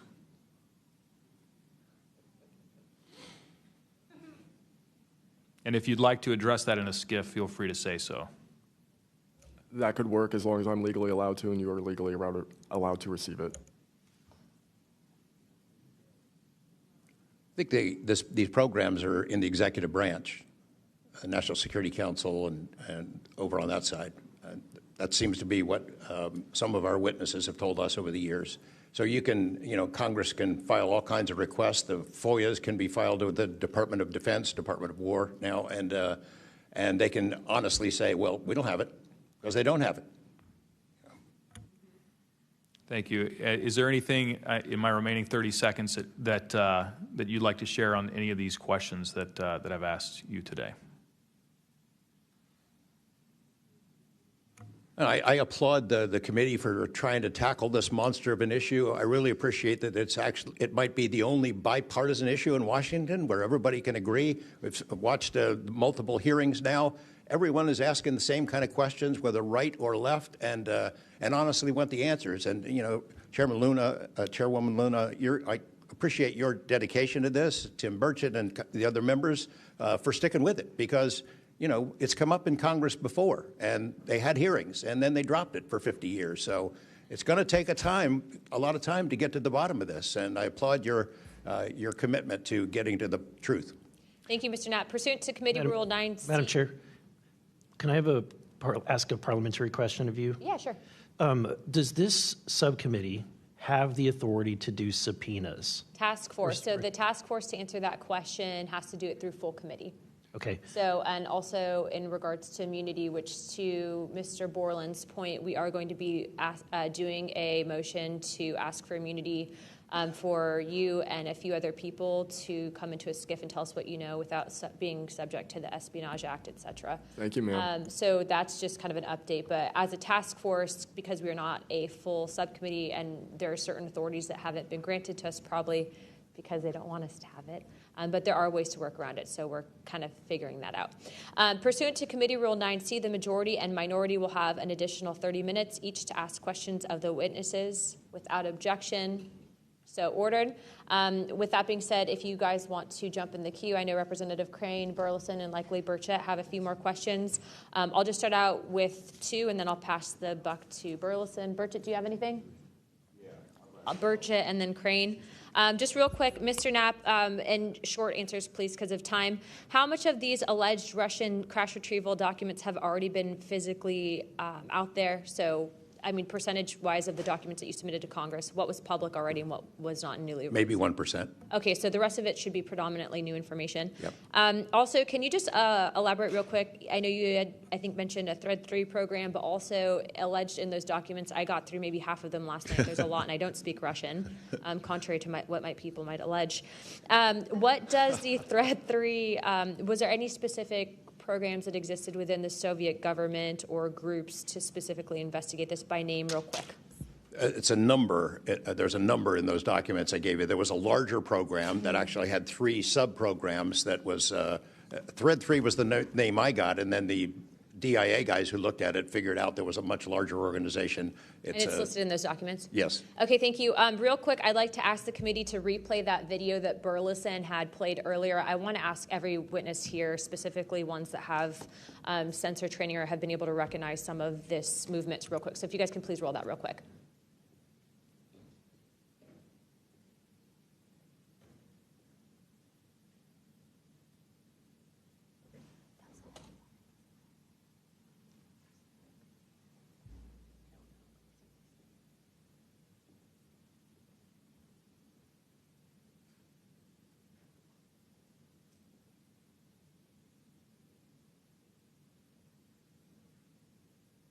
Okay, while this is still rolling, Mr. Nusatelli, real quick yes or no answers. Are you aware of anything in the government, United States government arsenal that can split a Hellfire missile like this? No. And do whatever blob thing it did and then keep going? Nothing? Nothing. All right, how about you, Chief Wiggins?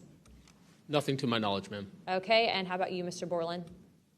I prefer to answer that in a skiff. Okay, does this video scare you guys? Yes or no? Yes. Wiggins? Yes. Nat? I had a different reaction. I was really happy that it got out. Thanks for providing Curiosity that, kills the cat. All right, Mr. Borland? Yes, for... Okay. All right, that is the end of my questioning. I'd like to now recognize Mr. Crane. Thank you. Chief, I was on a ship for a little bit I was a gunner's mate on the USS Gettysburg for a couple years.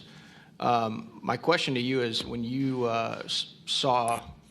had your encounter and you saw it on the screen, you were in the CIC, is that correct? That's correct. On an LCS ship, the CIC is on the bridge, so it's called ICC-1, but yes, same. Did a bunch of the other folks in the CIC come and check out what you were looking at? Yes, we all did. The tactical action officer, myself, the RCO, and two others that were on watch. We were all in the same space, so we were all looking at the Sapphire screen all at the same time. Because in the other couple instances with the witnesses, you guys just saw it by yourself. Is that correct? Mr. Borland, you saw it by yourself? For me, yes, sir. Mr. Nusatelli, you saw this by yourself? No, there were multiple witnesses in every case at Vandenberg. Okay. So, Chief, did that spread like wildfire throughout the ship in the next day or two, what you guys had seen? No, sir. It didn't spread throughout the ship, but it spread throughout ICC-1 conversation. As you do your turnover, we talk about it. But it didn't go further than just the watchstanders that stood watch on the bridge and in ICC-1. So it did move around there throughout a few days. I'm kind of surprised. Stuff usually spreads around the ship pretty fast. Why do you think the rest of your fellow sailors on the boat didn't hear about it? Potentially uninterest, possibly, with engineers or combat systems like yourself, don't make their way up to the bridge enough to get within sight of the circle of talk about the incident. Was it hard for you to get permission from the Navy to bring that video? I myself didn't bring the video. I just saw the video. When I saw the video, I got in touch with Admiral Gallaudet. That's how I wind up knowing about the video itself when I first talked to the Admiral. And you can hear my voice at the back end of the video, and I was like, hey, that's my voice, and I wanted to talk about it. How long did that encounter take place, Chief? So the encounter itself, from the time I recognized on my radar to the time after the video ends, was probably about 5 to 7 minutes. What speed was the object moving at? When I first witnessed off the port bridge wing the object moving out of the water, what I thought was originally just a light on the water, something on the horizon, and surfacing and going into the air, I then knew it was an air contact. But as an air controller myself, I started thinking and going through kind of like my checklist in my mind. Could it be a helo? But it's not blinking lights. So I then realized this is something I've never seen before. So the speed itself, just going from the horizon to about maybe 3,000 to 4,000 feet in the air, was very slow, slowly rising. And then it sped up. I'm not an expert at knowing specific speeds of aircraft just by visual eye, but I would say probably 1-2 Mach instantly into the rest of the formation. I didn't notice visually with my own eyes the other 3 objects until I went back to my radar and also utilized Sapphire to see that, in fact, there were 4 total. And then again, when they all left after a certain amount of time, it was nearly instantaneous. So you spotted it visually first, Chief, and then went back to your radar, or did you guys spot it on radar first? Radar first, because that was my watch station. And then you went out to the port bridge wing, is that correct? Correct, to verify what I saw on my radar. What range was it at, Chief, when you were able to see it visibly? I would say about 7 nautical miles, 7 to 8 nautical miles of a light from the ship. Wow. Thank you. I yield back. I now recognize Mr. Burleson. Thank you, Madam Chair. Mr. Chief Wiggins, you said that it emerged from the ocean. Is that right? Yes, sir. And before it did, it was glowing. It was a glowing object under the water. That part I couldn't tell because it was nighttime at 1915 approximately, and it was also at a distance. So it's very hard to tell the difference between something on the horizon and something surfacing from the water. My personal thoughts after seeing what I saw is that it did in fact come from the water, but I don't have visual evidence showing exactly, that it did in fact come from the water. But I had to go through my process of elimination and try to figure out, was this a ship on the horizon just showing its lights at night? But to see it surface, then it made me question, okay, where did this come from? If it's flying and it's not a drone or anything like that, where was its origin? Where did it start? Mm-hmm. Mr. Knapp, in your testimony and in this document, you detail an event that happened in Russia where their nuclear missiles were activated, and we were close to a World War III at that time, which is startling to hear. It's also good to know that as we have investigated the JFK files as well, that we're learning that that there was a document that was sent between Russia. There was an agreement between Russia and the United States that if they were to see some unidentified objects over sensitive sites, that they would report it to each other. Are you familiar with that document?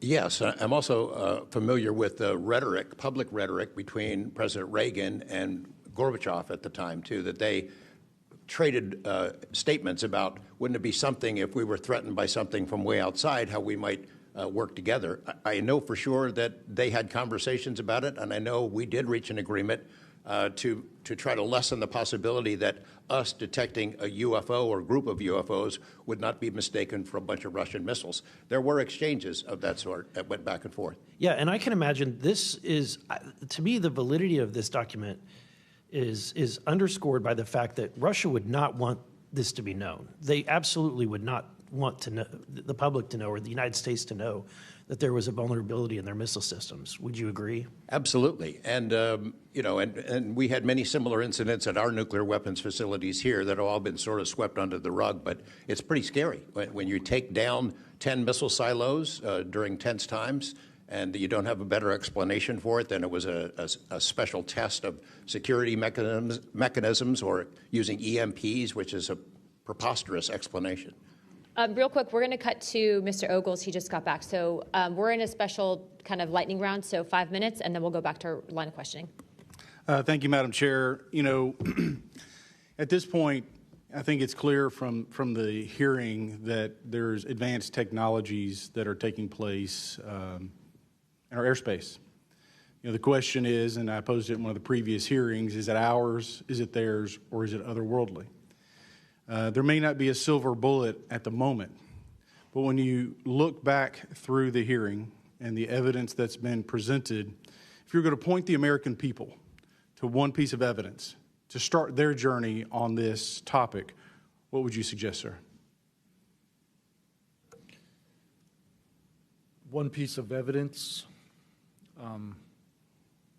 I would start with this hearing, in the first hearing. There is no evidence. But is there a specific, exactly, but is there a specific evidence or footage or document that you think lends extreme credibility to what we're discussing today? I would say this new video we're seeing today is exceptional evidence that we're dealing with something. With the kinetic? Yes. Mr. Wiggins? Sir, I'd have to say that if just the average person here in America looked at absolutely everything that has come across television, the internet, etc., you can't tell yourself that 100% of what's being recorded is fake or false. You have to, at some point, understand that there's something else out there. Well, I mean, and you bring an interesting point. In the law enforcement community, anytime you're conducting an investigation, you're always looking at the totality of the circumstances. You're looking at all the evidence and how they piece together. And so that would be my advice to the American people, that this is a journey that is just beginning from a congressional perspective, but you have decades of data, some of it not real, much of it is, but thanks to Chairwoman Luna, we're now presenting this to the American people. And I think this latest video from Mr. Burleson is something that should get everyone pause. When you see the three orbs that drop, was that in a defensive posture, or is that in an offensive posture? And what capabilities did those orbs have that we, quite frankly, may not have? Mr. Knapp? As I mentioned at the beginning of my remarks, what hooked me on the story was the paper trail, these documents that shouldn't exist. We've been told for decades, over and over, there's nothing to it. It's not a threat. You can go about your business. And then when FOIA becomes the law of the land, thousands of pages to the contrary leak out. There's a memo by General Nathan Twining in 1947 when the country was being overflown by dozens of UFOs, hundreds of UFOs, in which he said, look, this is not visionary or fictitious. It's real. These things are craft. They're not ours. They outperform anything we've got. I mean, if you follow the paper trail of documents that they wrote before the military got wise and realized that FOIA really exists and changed their tune and not put things in writing, it spells it out pretty clearly. I'll go refer back to Russia. One incident I did not mention to Representative Burleson is Colonel Sokolov in that Ministry of Defense program said there were 40 incidents where Russian warplanes were sent to intercept UFOs. And they were ordered to fire on them. And for the most part, the UFOs would zip away. 3 of the pilots, though, did fire at these things. Those 3 planes stalled out, crashed. 2 of those pilots died. And after that, the Russians changed the standing order. If you see a UFO, leave them alone. No country in the world wants to say and admit that these objects are flying around in our airspace and there's nothing we can do about it. I mean, who wants to say that? The U.S. certainly doesn't. And the Russians didn't either. And I've got to be almost out of time, but Mr. Berlin, then you, sir, real quickly. Yeah, to be honest with you, I think Bob Lazar, and not for the reasons that most would talk about, mainly because Bob Lazar was immediately discredited. They said he never worked where he worked. They said he never did what he did. But yet Bob Lazar showed up with a bunch of friends and a video camera and was filming these test flights in the middle of the desert. So clearly he knew something. Madam Chairman, if I'm out of time, I yield back. Thank you very much, Representative Ogles. I'd like to go back now on our lightning round of questioning to Representative Burchett and then Burleson. Burchett, always number 1. That's what I should be. Number 1 in your heart, number 435 on the chart. That's me. Dylan, knowing you testified to Arrow, are they obfuscating when they claim to have discovered no evidence of extraterrestrial beings, activity, or technology, and are they lying to the American public? As I said before, it's a manipulation of the public perception. The statement, scientific evidence of extraterrestrials, is a true statement. It is not the truth about what is happening and what we have. Any of y'all like to comment on that further? Mr. Knapp? You're getting edgy. It's splitting hairs. No proof that they're extraterrestrials. What would that proof look like? A piece of kryptonite? What would it be? I mean, we could be talking about different forms of non-human intelligence. I think the dominant paradigm is that they come from outer space, somewhere else, and they have some way that they can cross those vast distances that we can't even imagine doing. But not necessarily. That's not necessarily the answer. So asking for proof of extraterrestrials might not be the answer at all. It's splitting hairs. We don't know where they're from. I don't know anyone who knows the answer for sure. They call them aliens just as a placekeeper kind of a word, but no one in all these programs who've studied this stuff for years, people with much bigger brains than mine, knows the answer for sure. I've talked to Navy folks that some of the deep sea areas, they think there might be something there that they're here, and I don't know when they got here. Another point that needs to be made is every time, we say we're going to back engineer or whatever you want to call it, these craft, I always say, like, it'd be like if you took I ride motorcycles, but if you took like an Indian or a Harley to the people that came over here on the Mayflower, they'd see a bright, shiny object. They might polish it. They might get it started. I doubt they could. They couldn't work on it. They couldn't put fuel. They wouldn't be able to have the capability of putting fuel in it. I just think that's we're scratching at something that we don't have any knowledge of, and that's why it's just taken so dadgum long. But they do know, the first one that cracks that code, it's over. I mean, it's energy, it's power, it's everything. And I worry too that in the wrong hands that they do that, they keep it from the rest of us because they're so invested in whatever energy sources we have here that their billionaire buddies are going to profit, and they can't retool because they know once it's out on the internet, it's over. And so I think there's a lot of things going after it, and I think that's why the move to discredit folks is so rapid too. I think, they point to them and they put the dogs on them, and it disgusts me. There's a price to be paid for that, too. The Russians and Chinese are trying to figure this out as well, but they don't have the same kind of stigma. They tell their best scientists and engineers, get in there and work on it. And they've been doing it for a very long time, might have a head start on us. Here, we don't have our best scientists and engineers working on it because they've been told it's nonsense. The stigma is very real for people like that. I agree. Yield back, Chair Lady. Thank you. I'd now like to recognize Representative Burleson. Mr. Nusatelli, when you heard the testimony of Mr. Knapp talking about these missiles were shut down or turned on in Russia, does that remind you, when you hear these stories, it's got to remind you of the event that happened on your base?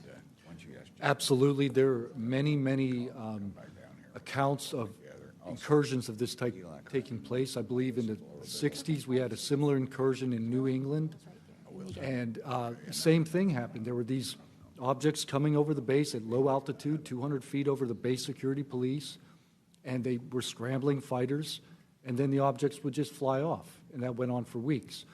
So the historical record has laid out that there's a pattern, that our installations are visited by these craft.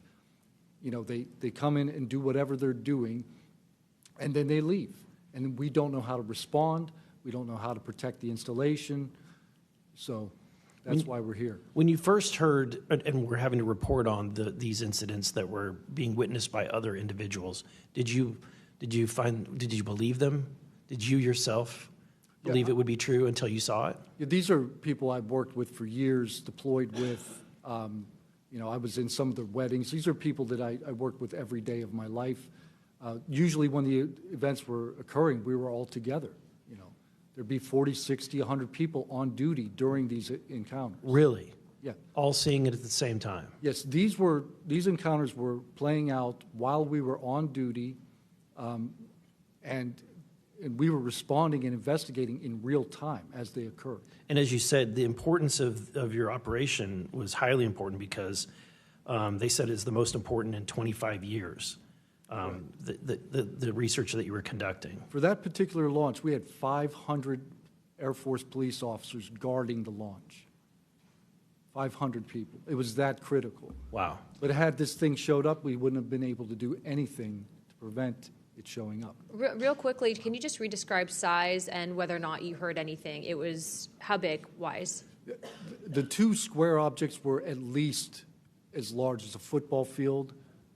The second encounter, they think it was much larger than a football field. We're talking like flying buildings. The object I saw was about 30 feet in diameter. And to confirm, you were not the only person that saw this. Correct. I think I was also told that there was also reports of this in a police blotter in the area. Can you confirm that? Yes, that's the documentation that I maintained from the original event and turned into Aero and the FBI. Okay. Do you have any more, Burleson? No, Madam Chair, I just want to reiterate to the American people that if you're frustrated, so are we. We're extremely frustrated. We've been, the 2-3 years. I can only imagine how frustrated Mr. Knapp is or Danny Sheehan is, and the amount of time that you guys have poured into this to try to get answers. I mean, Masson is back there. He's been pouring to try to get answers into this.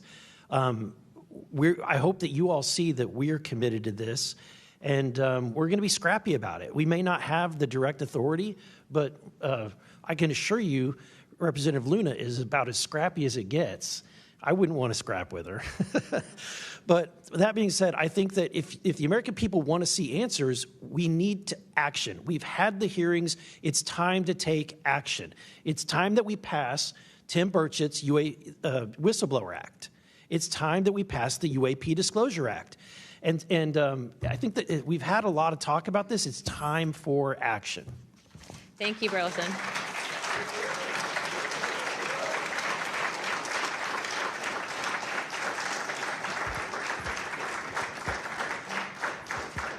I would now like to yield 30 minutes to Representative Crockett. I'll reserve. Thank you. In closing, I want to thank our witnesses once again for their testimony today. I now yield to Ranking Member Crockett for closing remarks. I'll pass.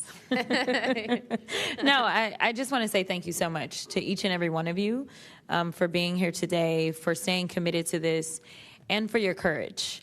I truly believe that courage is contagious, and right now we need more courage than ever, whether it's UAPs or whether we're dealing with any other form of government where people are afraid to come out and speak their truth.